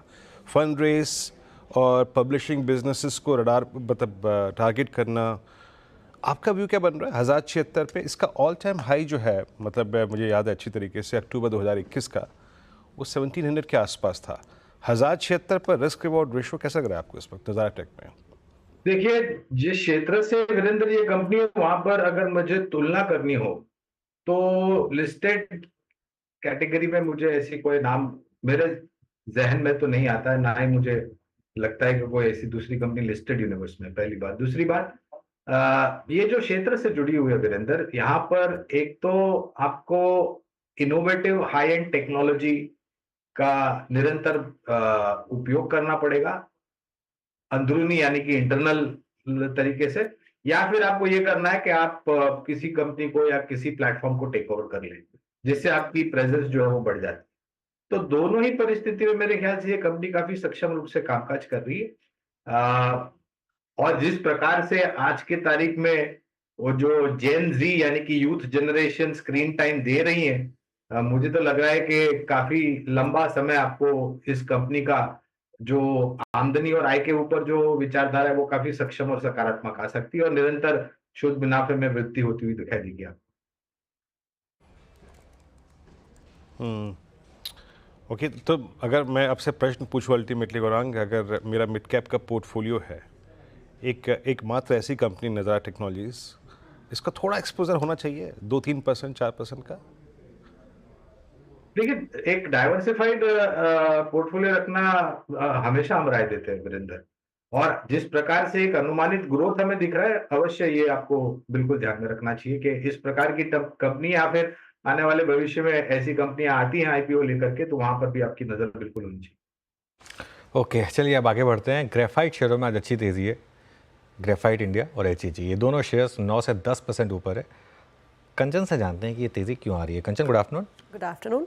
बेसिकली कंपनी है रेजोनेट ग्रेफाइट, इनका 16 तारीख को एक अपडेट आया था और 16 तारीख से ही इन शेयर्स इसके बाद HEG और साथ ही साथ ग्रेफाइट इंडिया के अंदर हमें मोमेंटम देखने को मिला है। अपडेट क्या है, उन्होंने कहा है कि जितने भी अब नए ऑर्डर्स आएंगे ग्रेफाइट इलेक्ट्रोड में, तो उसमें हमें करीबन 20% का अपसाइड देखने को मिल सकता है। और जो ग्रेफाइट रेजोनेट ग्रेफाइट है वो ग्लोबली एक one of the major company है इसके मैन्युफैक्चर के तौर पे। इनके जो प्रोडक्ट हैं वो बेसिकली लेडल फर्नेसेस और नॉन फेरस मेल्टिक एप्लीकेशन में यूज होते हैं। इसका मतलब ये है कि जो स्टील का टेम्परेचर राइज किया जाता है उसमें ये जो काम है कंपनी करती है, और इसका इलेक्ट्रोड मार्केट में भी करीबन 30% का मार्केट शेयर है। इसके बाद ICICI डायरेक्ट ने कहा है कि HEG और ग्रेफाइट इंडिया में हो सकता है कि हमें आगे चल के एक सिमिलर प्राइस एक्शन देखने को मिले और स्टील इंडस्ट्री में जो डीकार्बनाइजेशन है उससे भी आगे चल के डिमांड में हमें एक अपसाइड आता हुआ दिखाई दे सकता है। ओके, चलिए, तो ये इस समय ये 2 स्टॉक्स ग्रेफाइट और HEG। कंचन, शुक्रिया। इन स्टॉक्स पर राजेश छतपुरी जी कोई व्यू है क्या, HEG या ग्रेफाइट? अनुज जी, देखिए मुझे लगता है कि इनमें से अगर एक को चुनना है देन आई थिंक उसमें से आप ग्रेफाइट देखिए। मुझे लगता है बहुत ही क्लीन ब्रेकआउट है, डबल बॉटम फॉर्मेशन है, डाइवर्जेंस भी है, और सबसे बड़ी बात है आज अपने क्लस्टर यानी जो रेजिस्टेंस था सब रेजिस्टेंस के ऊपर चला गया। तो ये 560 का जो ब्रेकआउट है, बस इसके ऊपर इसका बायस पॉजिटिव रखें। मुझे लगता है जो शॉर्ट टर्म इसका टारगेट अगर आप देखें तो कम से कम 620 640 तक का स्विंग मिलना चाहिए। लेकिन अनुज जी, मुझे लगता है ये आप डिलीवरी बेस्ड थोड़ा सा काम करें। यहाँ पे स्विंग ट्रेडिंग जो है ये प्योरली डिलीवरी बेस्ड है। ओके, तो ये फिलहाल एक अपॉर्चुनिटी इन स्टॉक्स में ग्रेफाइट इंडिया पोजिशनल बाय है, इस समय अच्छी तेजी बनी है। चलिए, लेकिन एक बार आपकी स्क्रीन पर मैं रखना चाह रही हूँ डाउ फ्यूचर्स, क्योंकि देखिए आज सभी की नज़रें वहाँ पर रहेगी कि अमेरिका में फाइनली क्या निकल कर आता है। हम ऊपरी लेवल से निफ्टी आईटी में तेज गिरावट देख रहे हैं, लेकिन डाउ फ्यूचर्स 37.2 पर, नैस्डैक फ्यूचर्स एकदम शांत है। अब आज का इवेंट बहुत इंपॉर्टेंट है क्योंकि आज जे पावल यानी कि फेड चेयरपर्सन रेट कट का अनाउंसमेंट करेंगे। अनुज, अब चौथाई से 50 बेसिस पॉइंट ये तो तय है, दोनों में से एक होगा। अब तीसरा विकल्प आएगा तो आएगा, वो सरप्राइज रहेगा। इनिशियल रिएक्शन तो इनिशियल रिएक्शन रहेगा, लेकिन उसके बाद अपने आप को कैसे पोजीशन करना है, क्योंकि आई थिंक ये अगले इस महीने का सबसे बड़ा इवेंट है। बिल्कुल हर्षदा, एक कैपिटल माइंड ने एक डेटा भेजा है और स्टार्टलिंग है वो डेटा आप पढ़ेंगे ना तो फिर बार बार एक चीज़ समझ में आएगी कि क्यों आपको एक डेली नॉइज़ेस को अवॉइड करना चाहिए। ठीक है, ये ट्रेडिंग में मज़ा आता है, ये सब चीज़ें होती हैं, लेकिन पिछले 3 दशक का डेटा है। 3 दशक में यूएस फेड ने 50 बेसिस पॉइंट रेट कट 10 बार घटाई हैं। ठीक है, 10 बार घटाई हैं 50 बेसिस पॉइंट, और उनका अगर आप एवरेज लें 10 बार जो 50 बेसिस पॉइंट रेट कट हुआ है, तो अगले दिन निफ्टी ने करीब करीब 1.6% का रिटर्न दिया। तो ये एक पॉसिबिलिटी है, लेकिन उसके बाद थोड़ी प्रॉफिट बुकिंग का भी रिस्क रहता है। ठीक है, 3 दशकों में फेड ने सबसे ज़्यादा बार 25 बेसिस पॉइंट के रेट चेंजेस किए हैं, तो 25 बेसिस पॉइंट रेट कट किया है या रेट बढ़ाया है। और 34 सालों में 6 बार, 3 दशक का डेटा ले रहे हैं, 6 बार ब्याज दरों का चक्र बदला है। ये इंटरेस्ट रेट क्या है ना, फेड की एक साइकिल होती है, ऊपर जाते हैं कंसोलिडेट करते हैं, नीचे आते हैं कंसोलिडेट करते हैं, ऊपर आते हैं कंसोलिडेट करते हैं। तो ये साइकिल है, 5-5 6 साल में साइकिल रिपीट होती है। 3 साइकिल तो हम देख चुके हैं हमारा करियर शुरू होने के बाद। तो ये एक साइकिल है, लेकिन इसके बाद का जो डेटा है ना, वो सबसे इंटरेस्टिंग और सबसे शानदार डेटा है। अगले 2 डेटा पॉइंट, और वो पढ़कर जैसे मैं कह रहा हूँ मेरी भी आंखें फटी रह गई थी, और सबको इस डेटा पॉइंट पर ध्यान रखना चाहिए। जुलाई 1990 से फरवरी 1994, मैं स्कूल में था, आई थिंक आप भी स्कूल में ही होंगी, तो उस समय पर निफ्टी में रेट कट्स हुए, सॉरी फेड ने रेट कट्स किए थे, उसमें निफ्टी 310% चला। तो 4 साल का पीरियड, 4 साल से थोड़ा कम का पीरियड, उसमें निफ्टी 310% चला। तो ऑब्वियसली आप एक इन्फ्रेंस ये लेंगे कि फेड की जब रेट कट होती है तो निफ्टी चलता है, और वो बिल्कुल सही इन्फ्रेंस है। लेकिन अगली पीरियड देखिए, जब मैंने करियर की शुरुआत करी थी 2003 में, मैंने अपने करियर की शुरुआत की थी, उसके तुरंत बाद अगले साल से फेड ने एक रेट हाइक साइकिल शुरू किया था। हमारे यहाँ उस समय इतिहास की सबसे बड़ी बुल मार्केट हुई थी। 2004 से 2007 के बीच में जब फेड ने उस रेट कट को, मतलब उस रेट हाइक को कंटिन्यू किया, निफ्टी 202% चला। तो मोर और लेस वहाँ 4 साल में 300%, यहाँ 3 साल में 200%, मोर और लेस दोनों पीरियड में निफ्टी सेम चला। इसका क्या मतलब है? इसका मतलब ये वो नहीं है कि मतलब फेड कुछ भी करे मार्केट बढ़ता ही बढ़ता है। हमारी मार्केट हमारे फंडामेंटल पे चलती है लॉन्ग टर्म में। हमारी मार्केट में फ़र्क नहीं पड़ता कि अगर मतलब फेड रेट बढ़ा रहा है या गिरा रहा है, उससे क्या फ़र्क पड़ता है। वो बोले, वो एक स्कूल की स्टोरी याद आ गई, वो एक मास्टर ने एक बच्चे से पूछा कि बकरी की अगर एक टांग हटा दो तो फिर भी वो चल रही है, बोले दूसरी टांग भी हटा दो तब भी चल रही है, बोले तीसरी टांग हटा दो तब भी धीरे धीरे चल रही है, बोले चौथी टांग भी हटा दो तो वो बोले कि बकरी चल ही नहीं रही। बोले इसका क्या मतलब है? बोले 4 टांगे काटने के बाद बकरी गूंगी बहरी हो जाती है, क्योंकि वो सोने नहीं रही। मैं बोल रहा हूँ चलो, वो मतलब तो डेटा पे आप क्या इन्फर कर सकते हैं वो आपके ऊपर डिपेंड करता है। शॉर्ट पॉइंट ये है कि अगर आपका व्यू 4 साल का या 5 साल का है, कुछ फ़र्क नहीं पड़ेगा कि फेड रेट हाइक करता है या फेड रेट कट करता है। मैं लोगों से पूछता हूँ, ये तो हम आज बात कर रहे हैं ना, आपको पता थी कि ये चीज़ें हुई हैं? हम लोग तो ये पूरा ट्रैक करते हैं, मुझे नहीं पता थी कि ये दोनों टाइम पे मार्केट इतना बड़ा है। लेकिन इससे एक लेसन मिलता है कि प्लीज़ अपने फंडामेंटल्स पर फोकस करिए, ये सब चीज़ें मार्केट में आती रहेंगी। इससे शॉर्ट टर्म में पैसा बनता है जाता है डिपेंडिंग ऑन कि कौन सा आपका ऑप्शन रिजर्व हो गया, लेकिन लॉन्ग टर्म में पैसा बनता है अच्छे शेयरों को चुनकर उनमें बैठे रहने से। और उसी पर फोकस करें। ये तो सब इवेंट है, इवेंट के आसपास बातचीत होती है, उसको आप सुन सकते हैं, कितना डाइजेस्ट करेंगे वो बात अलग है, लेकिन मार्केट को जो चाल चलनी है वो चलेगा और इस समय मार्केट की चाल तेजी की है। एक बहुत बड़ी ब्रेकिंग न्यूज़ आ रही है, इसको फ्लैश करिए CNN न्यूज़ 18 से कि कैबिनेट ने अब एक क्लियर किया है प्रपोजल 1 नेशन 1 इलेक्शन। ये बड़ी ब्रेकिंग न्यूज़ है इस समय। 1 नेशन 1 इलेक्शन को कैबिनेट ने क्लियर किया है और इसको ये हमारा जो सिस्टर चैनल है उसकी तरफ से ये न्यूज़ आई है, इसको फ्लैश करते हैं। 1 नेशन 1 इलेक्शन को कैबिनेट की मंजूरी मिली है। ये नेशनल इंपॉर्टेंस वाली न्यूज़ है, बहुत बड़ी नेशनल इंपॉर्टेंस वाली न्यूज़ है।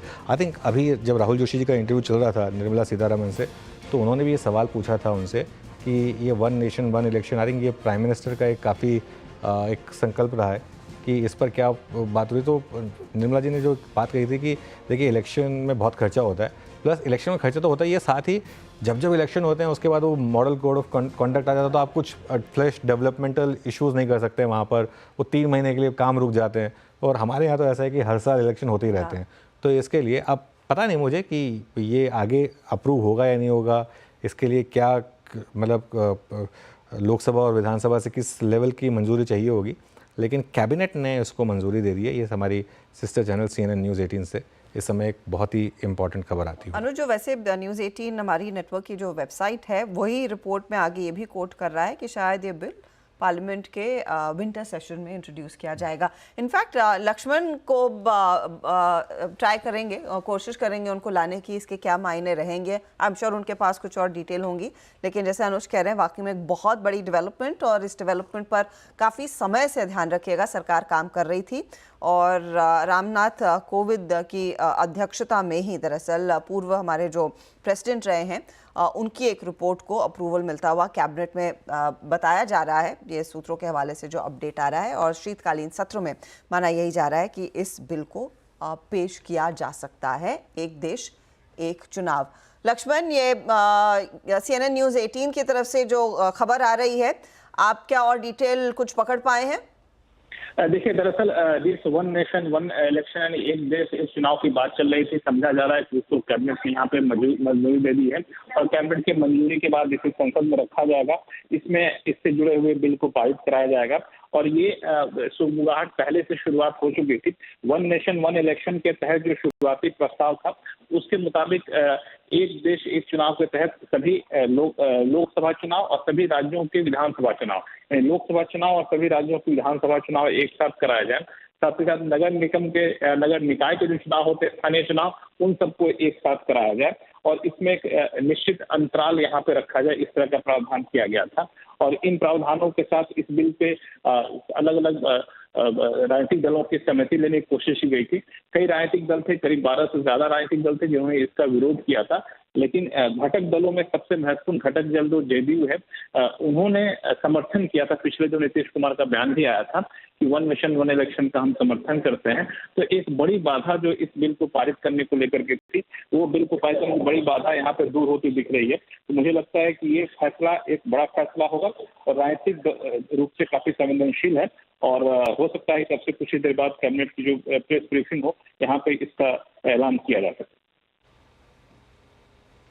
शुक्रिया लक्ष्मण इस अपडेट के लिए। इनफैक्ट ये एक बड़ी डेवलपमेंट, और इस पर हमारी आज शाम को भी मार्केट बंद होने के बाद बड़ी चर्चा होगी, तो उसके लिए आप भी ज़रूर जुड़िएगा। मार्केट आपके सामने 25,352 पर ट्रेड करता हुआ। अब आपके लिए लेकर आते हैं 4 ऐसे ट्रेड्स जहां पर एक अच्छा मौका है।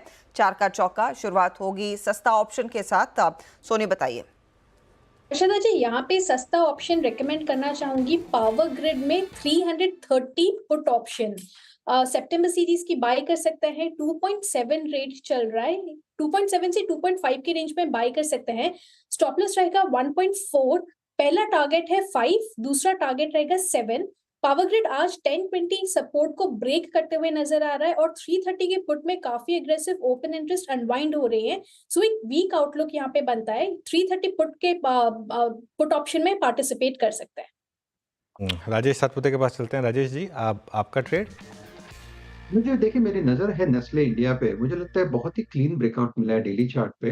2550 का सपोर्ट है यहाँ पे, तो हम लोग 2540 का एक स्टॉप लॉस मेंटेन करेंगे, थोड़ा सा डिफेंसिव बेट भी लेके जाएंगे। तो मेरे मुझे लगता है इसका जो इमीडिएट टारगेट है वो रहेगा 2600 2620 का।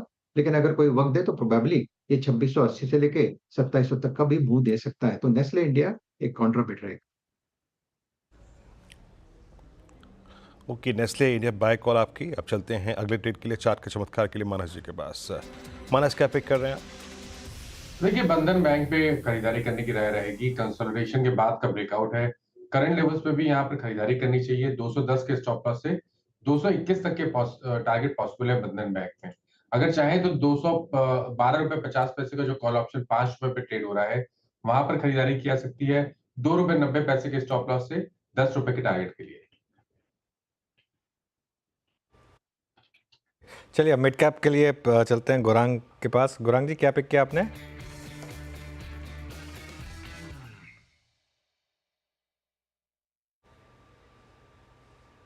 गौरांग, आप म्यूट पर हैं। क्षमा चाहता हूं अनुज भाई, अर्शदा के लिए मुझे पता नहीं था, गलती से बटन दब गया था। तो सरकारी बैंकों की चर्चा हो रही है, तो सरकारी बैंक की सूची में से हमने इंडियन बैंक को का चयन किया है। लंबी अवधि के लिए बुनियादी दर के आधार पर खरीदारी की राय है, और जिस स्तर पर कामकाज कर रहा है 505 के आसपास, वहां से नीचे की तरफ के दायरे काफी सीमित। 620 के लक्ष्यांक के लंबी अवधि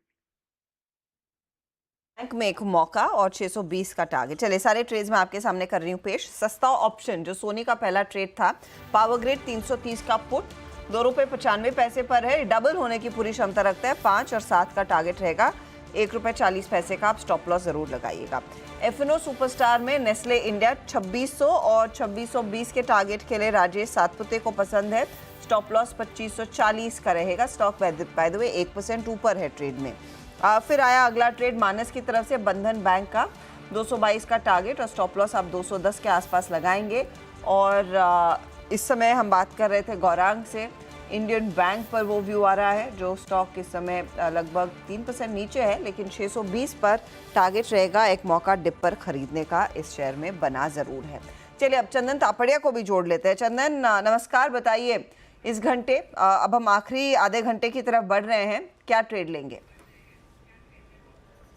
बिल्कुल, देखिए कल के दिन जो ओपनिंग रहेगी थोड़ी वोलेटाइल रहेगी, जिस हिसाब से ग्लोबल बाजारों से संकेत मिलेंगे after the US Fed meeting. But कहीं ना कहीं मेरा ऐसा मानना है कैपिटल मार्केट रिलेटेड सारे के सारे काउंटर यहाँ पे आउट परफॉर्म करते हुए नजर आ रहे हैं। जो भी यहाँ पे स्ट्रक्चरल चेंज हुआ है और स्ट्रेंथ बनी हुई है, तो कहीं ना कहीं ब्रोकिंग, डिपोजिटरी, एक्सचेंज रिलेटेड सब काउंटर में पॉजिटिव हुआ है। और एक एफएनओ में मुझे काउंटर समझ में आ रहा है, आईईएक्स इंडियन एनर्जी एक्सचेंज, यहाँ पे पॉजिटिव रख रहा हूँ। वीकली चार्ट और डेली चार्ट पे high top high bottom formation बन रहा है, कहने की पूरे सेक्टर का जो मोमेंटम है वो इसको सपोर्ट करता हुआ नजर आएगा। 221 का सपोर्ट है, ऊपर में 238 तक के टारगेट यहाँ पे बनने चाहिए। शो में दूसरी बार ये पिक मिलती हुई, शो के शुरू में मानस ने इसको पिक किया था, अब चंदन की तरफ से इस कॉल पर एक रीट्रेशन आता हुआ।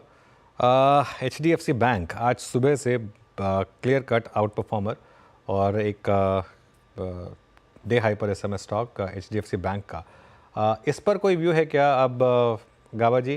HDFC बैंक क्या लग रहा है कि ये वापस अपनी ओल्ड ग्लोरी की तरफ जाने की कोशिश करेगा? बिल्कुल ऐसा लग रहा है। ये स्टॉक मेरे इन्वेस्टमेंट पोर्टफोलियो में, ये डिस्क्लोजर मेरा 1694 पर ट्रेड कर रहा है। जो सेटअप है करीब 2-3 साल से एक साइडवेज जोन पर है, हम इसको कहेंगे कंसोलिडेशन। लगता है यहाँ से जो बेस बना है रिसेंटली करीब 1620, 1640, 1650 जोन पर, वहां से जो उभर कर आया है उसके हिसाब से लगता है कि कम से कम 8-10 दिन एक अपूर्ण मिलना चाहिए। वो ले जाएगा करीब 1800 के आसपास। एक बार 1800 पार कर लेगा तो फिर स्ट्रक्चर और भी सुधर जाएगा। मेरे ख्याल से ये बाई मोड पर है HDFC बैंक, और लेकर इसको होल्ड करना चाहिए लॉन्ग टर्म के लिए। जैसे कि आपने सुबह या कल बताया था, FIs बेच रहे हैं, डोमेस्टिक बेच रहे हैं, लेकिन जो रिटेल इन्वेस्टर है वो खरीद रहे हैं, शायद उसी की ताकत है HDFC। रिटेल निवेशकों को ये स्टॉक भाग गया है। और अनुज, मुझे नहीं याद कि लास्ट टाइम 1780, 1800 के लेवल्स हमारे जानकारों ने जिक्र किए हैं HDFC बैंक, क्योंकि हमेशा फंस जाता था 1600, 1650 मैक्स। हाँ नहीं, 1795 गया था जब वो MSCI की का रास्ता खुला था। हाँ। जिस दिन वो FII का शेयर होल्डिंग पैटर्न आया था उसमें वो गिरा था, उस दिन गया था 1794, उसी दिन इसने टॉप बनाया था और उसके बाद से फिर लगातार गिरा था। इसका 3 महीने का चार्ट ले आते हैं एक बार, 3 महीने के चार्ट में वो क्लियर हो जाएगा। ये 3 महीने का मूव आपको दिखाई देगा ऑब्वियसली, लेकिन ये देखिए वो 1794 गया था, उसके बाद ये गिरा था, उसके बाद से क्वार्टरली अपडेट आया था, वो ख़राब था, लेकिन उसमें एक अच्छी चीज़ हुई थी, उसके बाद जब रिजल्ट आया था वो क्वार्टरली अपडेट से भी ख़राब था, लेकिन उसके बाद भी स्टॉक ने उस लेवल को नहीं विजिट किया क्योंकि वो नोन था। यहाँ पर डाउन साइड कैप हो गई है, डाउन साइड कैप हो गई है अब 1600 पर HDFC बैंक में। अब आज हो सकता है एक्सपायरी की वजह से मूव हो, बिल्कुल पॉसिबल है। अपसाइड अब तक मुझे लग रहा है आज तक कैप है वो 1795 वाला जो लेवल था, वो अच्छी खबर पर एक टॉप बना था, उसको क्रॉस करने के लिए ना कुछ ना कुछ इन्फॉर्मेशन की ज़रूरत है, मतलब कुछ ना कुछ बैंक को एक कोई अच्छे क्वार्टर की ज़रूरत है। और एक चीज़ जो HDFC बैंक के साथ हुई है, FIS ने पहले ही बेचना शुरू कर दिया था, तभी वो MSCI का रास्ता क्लियर हुआ था। पिछले महीने का उन्होंने डेटा दिखाया था, 8000 करोड़ की सेलिंग म्यूचुअल फंड ने की थी यहाँ पर, तो सभी इंस्टीट्यूशन अब इसको बेच रहे हैं HDFC बैंक को।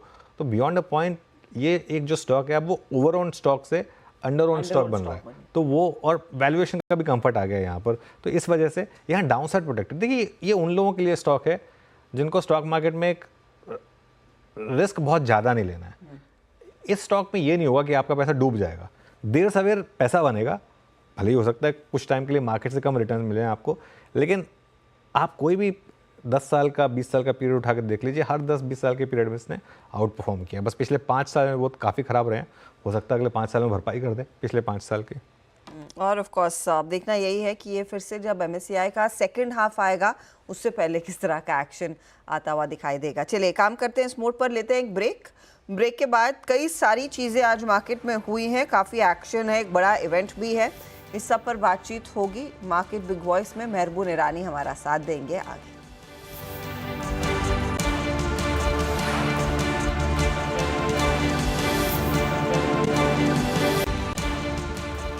Welcome back big market voices में। अब हमारे साथ मेहरबून ईरानी जुड़ गए हैं, उनसे जानते हैं इस समय मार्केट पर क्या व्यू बन रहा है उनका। मेहरबून जी गुड आफ्टरनून, बताइए इस समय मार्केट को लेकर थोड़ा सा असमंजस तो नहीं कहूँगा कि आज ही ऑल टाइम हाई हिट किया है, लेकिन अब आज फेड का आउटकम है, बहुत लोग मान रहे हैं कि मार्केट बहुत एक्सट्रीमली ओवर वैल्यूड भी है, आपका क्या व्यू होगा इस समय?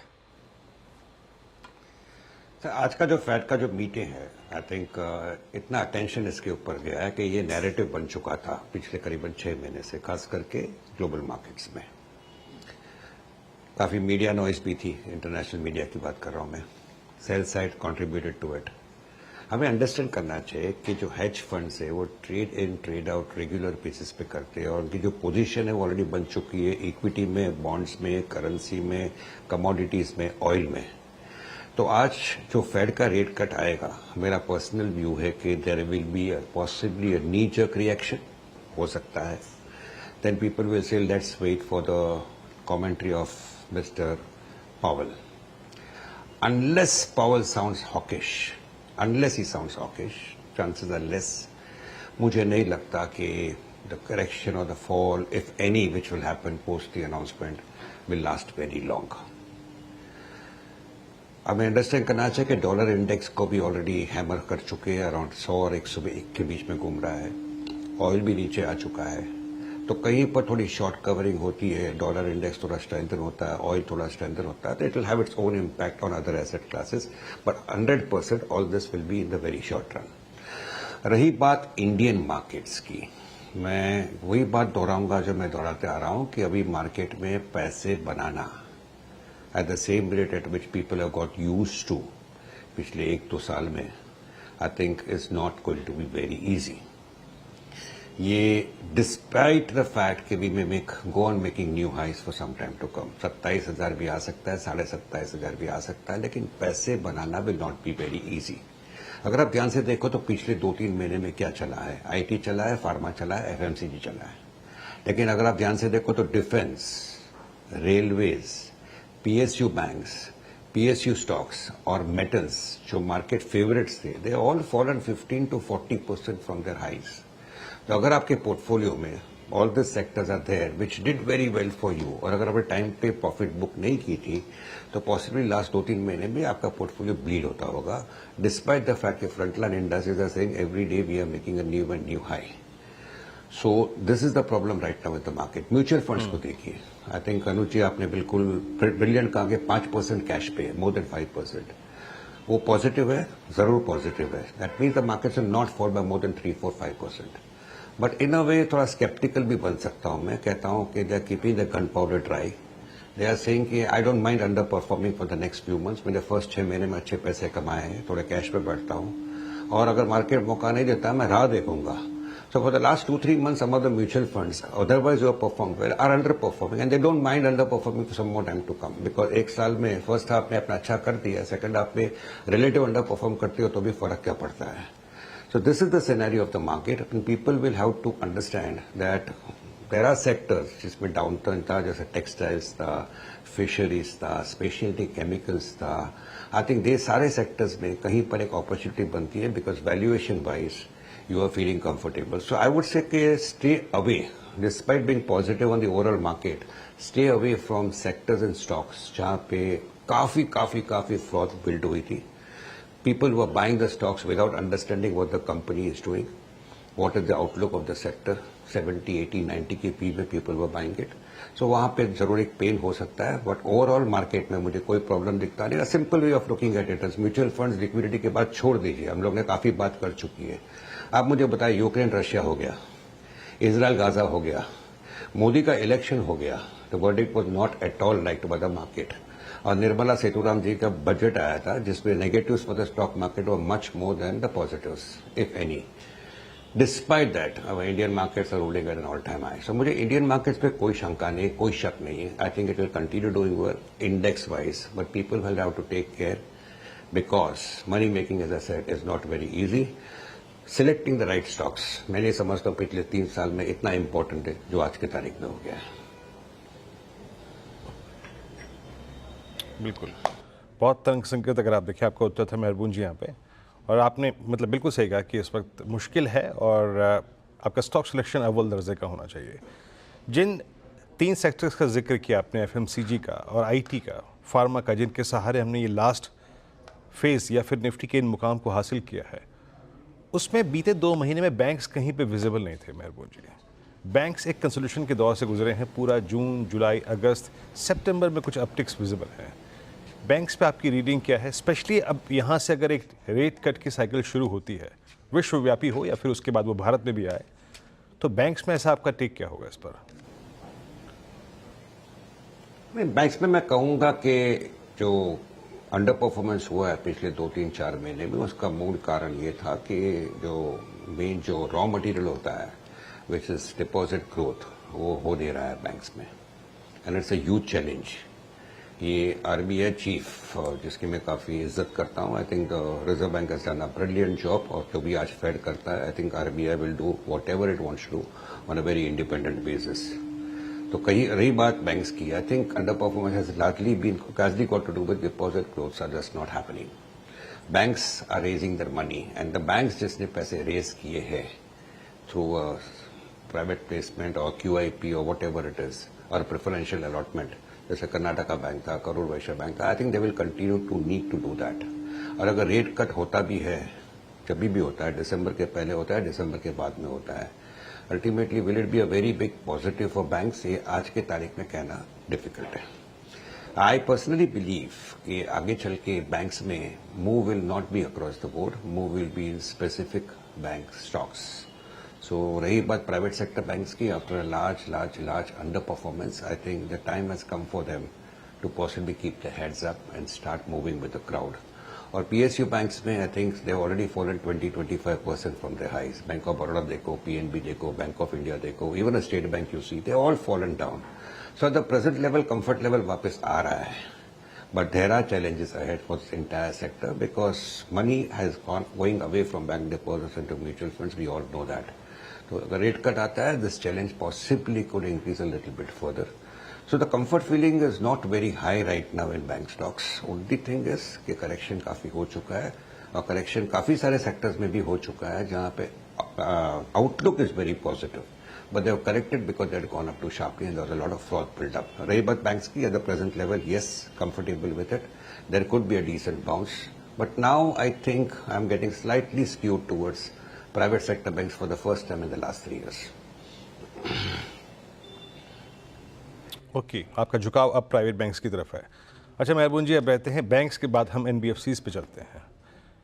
कुछ कारणों से अगर आप देखें HFCs भागी, एक कंपनी आई, लिस्ट हुई, बहुत सब स्ट्रॉन्ग लिस्टिंग गेंस, उसके बाद एक बड़ा मूव, इसने सभी HFCs को मूव दिया।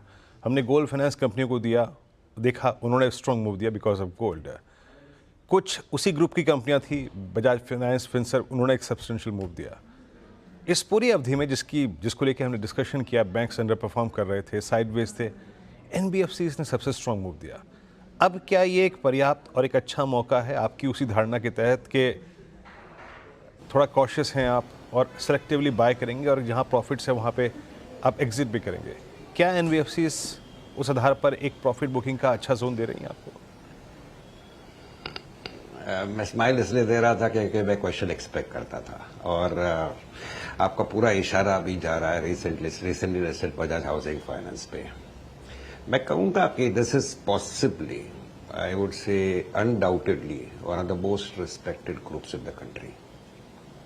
आई थिंक अगर आपकी उसकी 2 व्हीलर कंपनी या 3 व्हीलर कंपनी बजाज ऑटो की स्टोरी देखो, पहले से बजाज फाइनेंस देखो, बजाज फिनसर्व देखो, I think I do a lot of investors including me personally कि मेरे पास कोई शेयर्स है तो मैं देखता भी नहीं भाव को, मैं छोड़ देता हूँ उसको। Bajaj housing finance was a rare IPO from the Bajaj group. जिसको लगा वो जानता है this is available at 6 times price to book value, काफी महंगा है, लेकिन क्यों बेचूं मैं? ये जो मैं कह रहा हूं, I think it's not very easy. This thought doesn't come if there was some other group company, और कोई ग्रुप का कंपनी होता तो। So 100% is expensive, no doubt about it. Opportunities hai, management is very candid about it, that there are opportunities. But the stock somewhere is discounting a whole lot of positives going ahead. But I will not tell anybody to go and sell it off. Bajaj Finance के बारे में how many times you would have heard people say काफी महंगा है, काफी महंगा है, काफी महंगा है. Look at where the stock is today. Same applies to Bajaj Auto and possibly same will apply to Bajaj Finserv, which is an insurance player along with a holding company for some of the companies in the Bajaj group. So I am very clear in that thing that all the stocks in the group valuation के हिसाब से महंगे जरूर होंगे. But मैंने कभी भी last 30 साल जो मार्केट को देखा है, मैंने कभी इन लोगों को कटोरी देके आते हुए देखा नहीं है पैसे मांगने को. ये बजाज हाउसिंग फाइनेंस की जो IPO थी was one of the very rare things where they raised money from the Indian public. And the Indian public has given it a thumbs up. The point is, at 6 times price to book value, common sense कहता है ये stock महंगा है. अभी धंधा शुरू नहीं हुआ बराबर से और अभी से ऑलरेडी ये भाव हो गया है. तो I would not say go and buy into it. You may not make big money into it, but certainly you will sleep well in the night.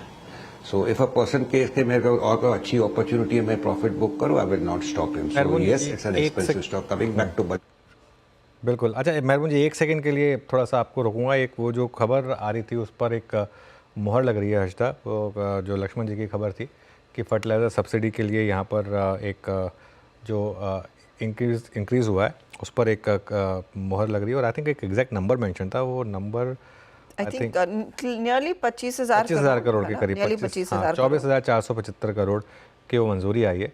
तो ये सारे के सारे स्टॉक देखिए, सबसे पहले CNBC आवाज़ ने आपको एक खबर दी थी और अब उस खबर पर मुहर लगती हुई और ये अब ऑफिशियली न्यूज़ यहाँ पर आ चुकी है. और इन स्टॉक्स में ऑफ कोर्स कॉरमंडल में एक अच्छा स्पाइक दिखा था, चंबल फर्टिलाइजर में भी थोड़ा सा एक्शन है. फर्टिलाइजर कंपनियों में मेहरबून आपको कुछ पसंद है? स्पेशली कॉरमंडल, कम बात होती है लेकिन इसने अच्छे रिटर्न्स दिए हैं निवेशकों को. आई थिंक मैं कोरोमंडल के आगे मैं दीपक को रखूंगा. आई थिंक दीपक फर्टिलाइजर्स को मैंने काफी लंबे समय से ट्रैक किया है, डीमर्जर हो चुका है. But despite that, I think I'm quite comfortable holding on to Deepak Fertilizer. Clear disclosure कि जो भी स्टॉक्स के बारे में आप पॉजिटिव बात कर रहे हो, I'm personally holding it, and there is no intention to sell. रही बात, I think this particular thing what the government has done, 25,000 crores fertilizers, जो आपके करस्पॉन्डेंट ने हमेशा की तरह लक्ष्मण जी को मेरे तरफ से धन्यवाद और कॉम्प्लीमेंट्स भी देना. I never met him and I would like to meet him one day. The point is, you all are always ahead of the crowd as far as making such announcements goes. So full marks to him. He does his work fantastic. As far as the government goes, without any bias, no political thing.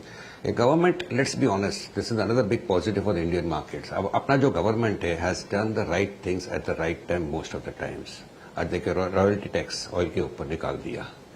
But timing was perfect. So somewhere you know, despite all the political problems, interfighting which may happen across opposition parties and all, minority government, economic decisions are being taken at the right time. So that is another big positive for the Indian markets. ऐसा ही एक decision इस समय आता हुआ। Fertiliser subsidy रबी फसल season से पहले 24,475 करोड़ की कैबिनेट में अनाउंस की गई है। शुक्रिया Mehraboon, always a pleasure speaking to you. ये है फिलहाल मेहरबून की राय और कुछ पॉकेट्स जहाँ पर उन्होंने कहा मौके हैं निवेश के।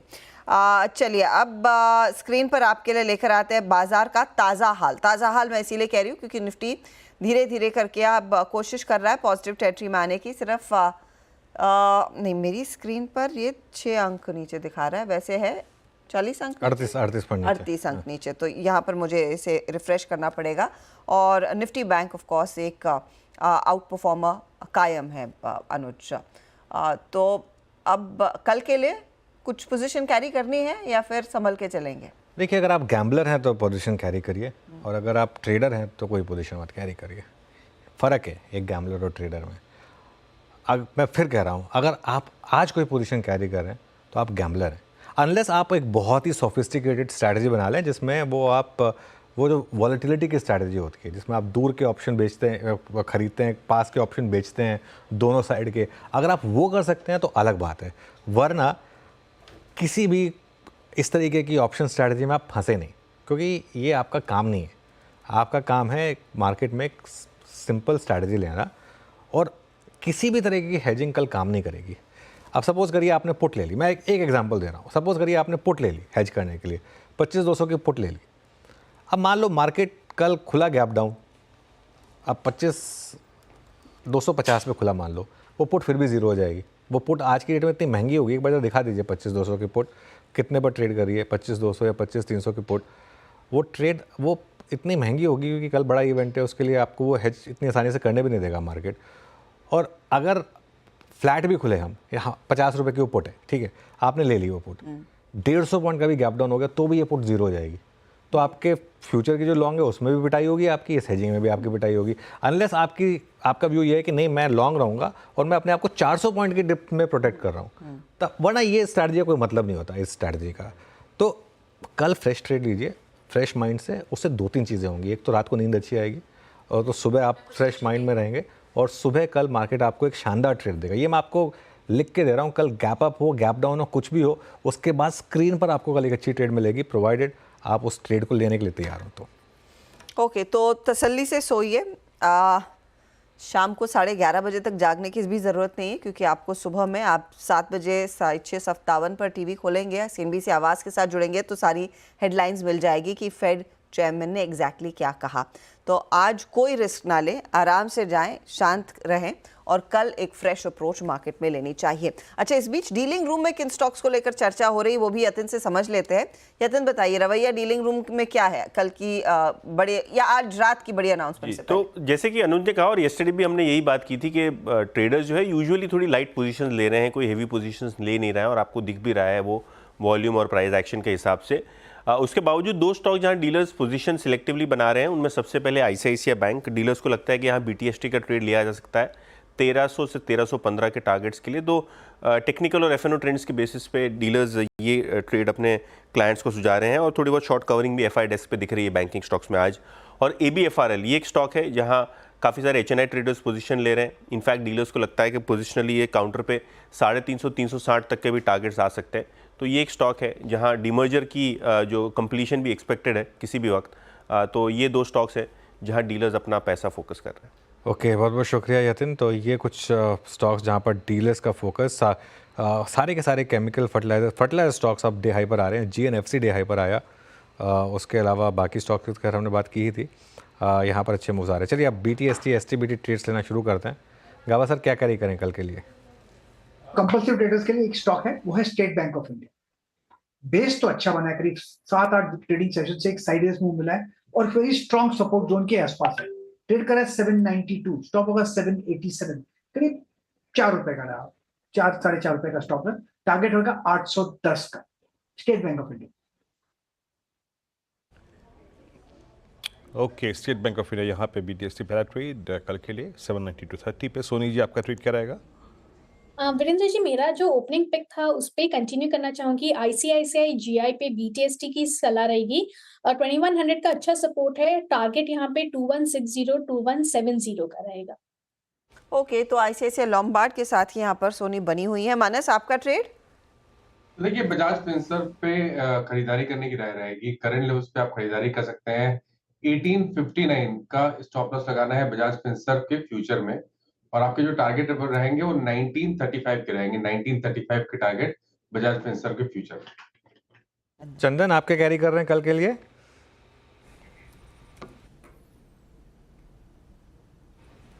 चंदन?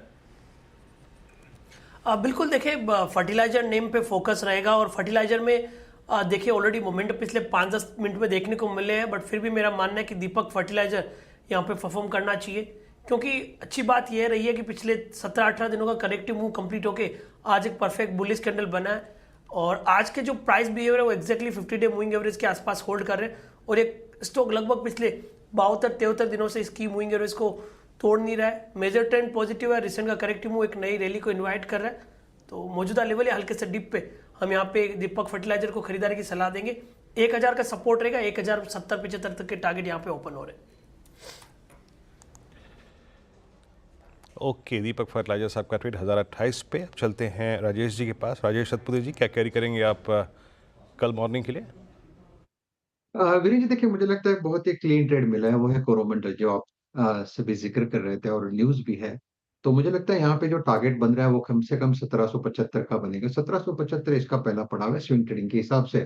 सो आर्ली चार्ट पे जिस तरह से ब्रेकआउट आया है 1725 के ऊपर, तो हम 1710 के स्टॉप लॉस के साथ कोरोमंडल को लेके जाएंगे 1775 के टारगेट के लिए।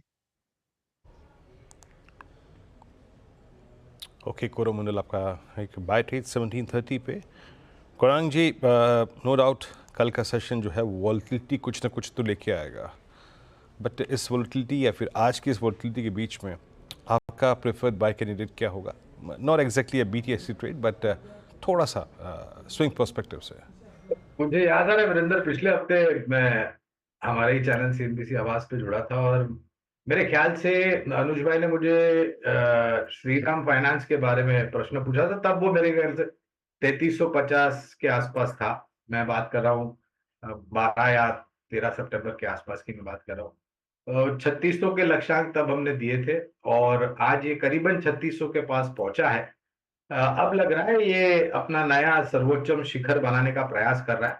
3850 के पार के लक्ष्यांक हमें लग रहे हैं। ये मैं बुनियादी तर्क के आधार पर कह रहा हूँ। ओके, श्रीराम फाइनेंस आपका बाय कॉल 3571 पे। अब एक काम करते सेटअप को देखते हैं।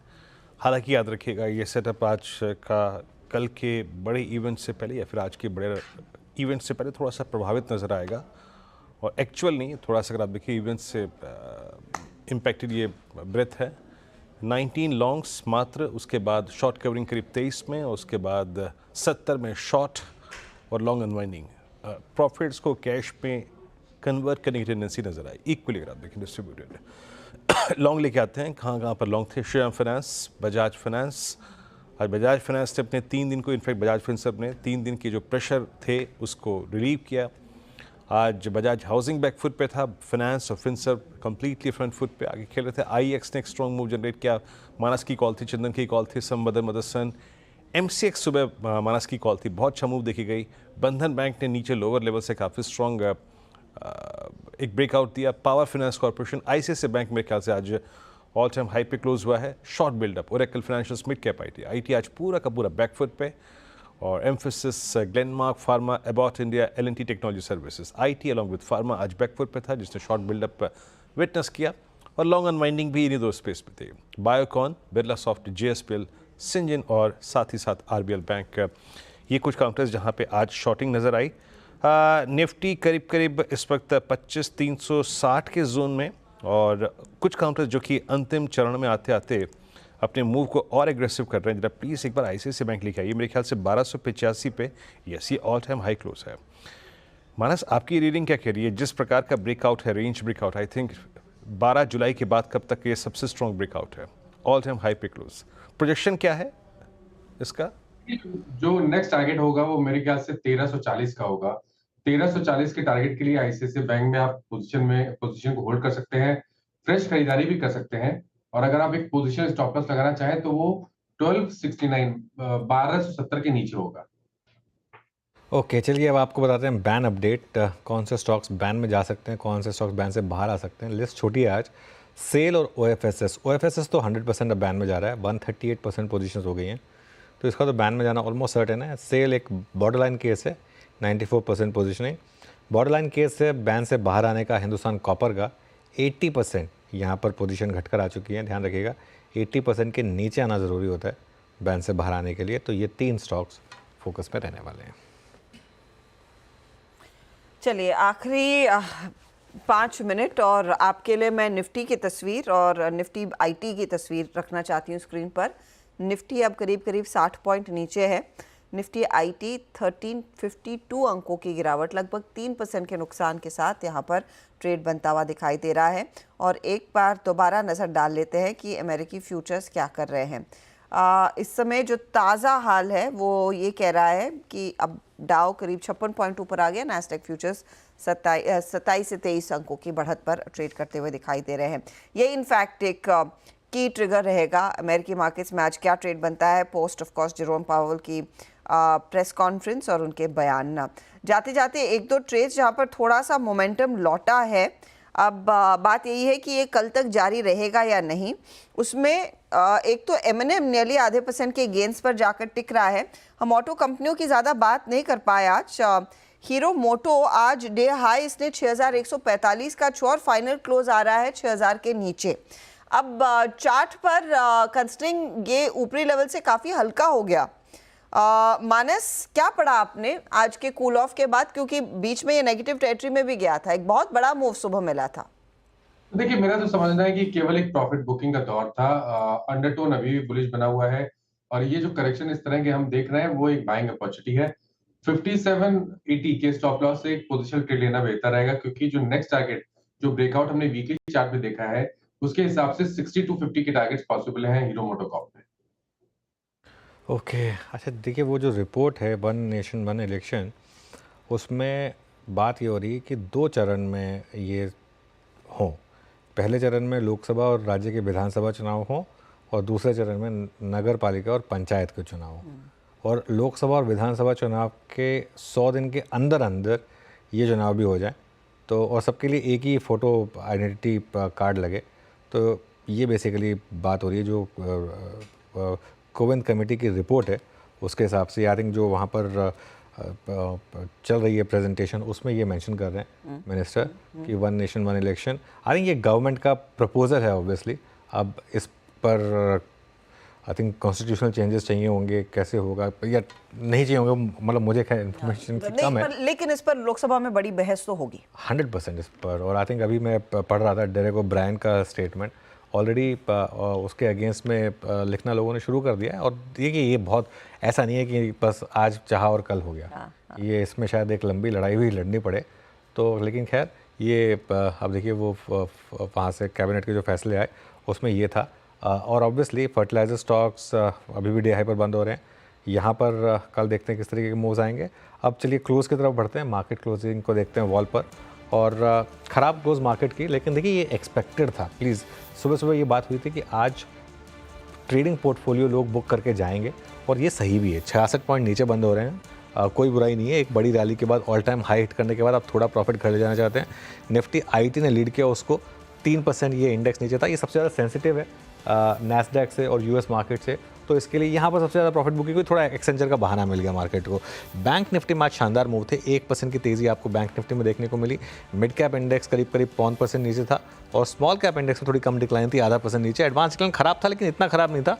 742 बढ़ने वाले शेयर, 1727 गिरने वाले शेयर। सेक्टोरल हीट मैप देखते हैं एक बार और देखते हैं कि यहाँ पर आज किस तरीके के मूव्स रहे। फायर करिए। ओके तो यहाँ पर निफ्टी फाइनेंशियल्स में सबसे ज़्यादा तेज़ी थी। इसका कारण था बजाज फाइनेंस। निफ्टी बैंक तो 0.8% ऊपर था, लेकिन निफ्टी फाइनेंशियल्स 1.3% ऊपर था, प्योरली बजाज फाइनेंस की वजह से। फार्मा 1.5% नीचे था आज।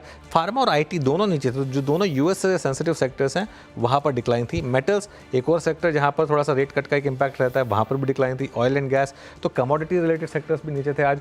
तो स्क्रीन आपको एक तरीके से चीख कर बता रही है कि ये जो मूव्स थे प्योरली प्रॉफिट बुकिंग रिलेटेड थे। अब लेकर आइए आप जरा निफ्टी का हीट मैप और देखते हैं कहाँ पर आज मूव्स रहे। सबसे पहले बात करेंगे नीचे की लाइन की। आपको यहाँ पर सारे स्टॉक्स ग्लोबल स्टॉक्स दिखेंगे। TCS, HCL take, Infosys, tech Mahindra, Wipro, Sun Pharma और टाटा मोटर्स। LTI माइंट्री अब थोड़ा ऊपर आ गया था, वरना सुबह तो LTI माइंट्री भी था। उसके अलावा ONGC, ये भी कुछ हद तक ग्लोबल स्टॉक, तो इसके लिए यहाँ पर आज बड़ी गिरावट थी और इन्हीं स्टॉक्स ने मार्केट के इस डिक्लाइन को लीड किया। अपसाइड में क्या था, लेकिन NBFC, Shriram finance, Bajaj finance, Bajaj Finserv, शानदार मूव। उसके अलावा banks, ICICI bank, HDFC bank, यहाँ पर अच्छे मूव आए, state bank of India, Larsen and Toubro. तो कुल मिलाकर ये कुछ स्टॉक्स थे जहाँ पर मूव्स अच्छे थे, लेकिन इवेंचुअली मार्केट की आज की ट्रेजेक्टरी हर्षदा ऑलमोस्ट वही रही जो हम सुबह एक्सपेक्ट कर रहे थे कि शुरू में शायद अच्छे मूव आए, लेकिन आखिरी में थोड़ी सी प्रॉफिट हो गई। तो हल्की सी मुनाफा वसूली, 75 पॉइंट नीचे, एकदम हल्का होकर बाजार जा रहा है उस बड़े इवेंट में। IT ऑफ कोर्स धराशायी हुआ, लेकिन निफ्टी बैंक ने पूरे नंबर अपने नाम किए हैं, जो 450 पॉइंट ऊपर रहा। तो ये रहा आज का हाल मार्केट्स का, लेकिन ध्यान रखिएगा आज शाम को सभी की नज़रें अमेरिकी मार्केट्स पर रहेंगी। अमेरिकी फेडरल चेयरपर्सन पर रहेगी, जो 4 सालों बाद दरों में कटौती का सिलसिला एक बार फिर शुरू कर सकते हैं। तो सवाल यही है 25 या 50, उसका जवाब आज शाम 11:30 बजे मिल जाएगा, लेकिन उस पर विश्लेषण चलिए तीनों एक गेस लेते हैं, 25 या 50। मैं 25। ओके, हर्षदा का 25, बीरू? मैं 25, नो डाउट 25। चलिए तो एक काम करता हूँ, फिर मैं थोड़ा सा एक अलग व्यू ले लेता हूँ कि कोई तो सही पड़े या तो तीनों ही गलत नहीं पढ़ने चाहिए या तीनों सही नहीं पड़े, तो इसके लिए मैं 50 ले लेता हूँ। मैं 50 ले लेता हूँ, क्योंकि हर्षदा और वीरू ने 25 लिया, तो वीरू मैं 50 ले लेता हूँ। चलिए ठीक है, चलिए 25, 50। थोड़ी रात भारी होगी, कोई दिक्कत की बात नहीं है। सुबह 8 बजे मुनाफे की तैयारी होगी। जुड़ेंगे 8 बजे, तब तक के लिए नमस्कार। नमस्कार।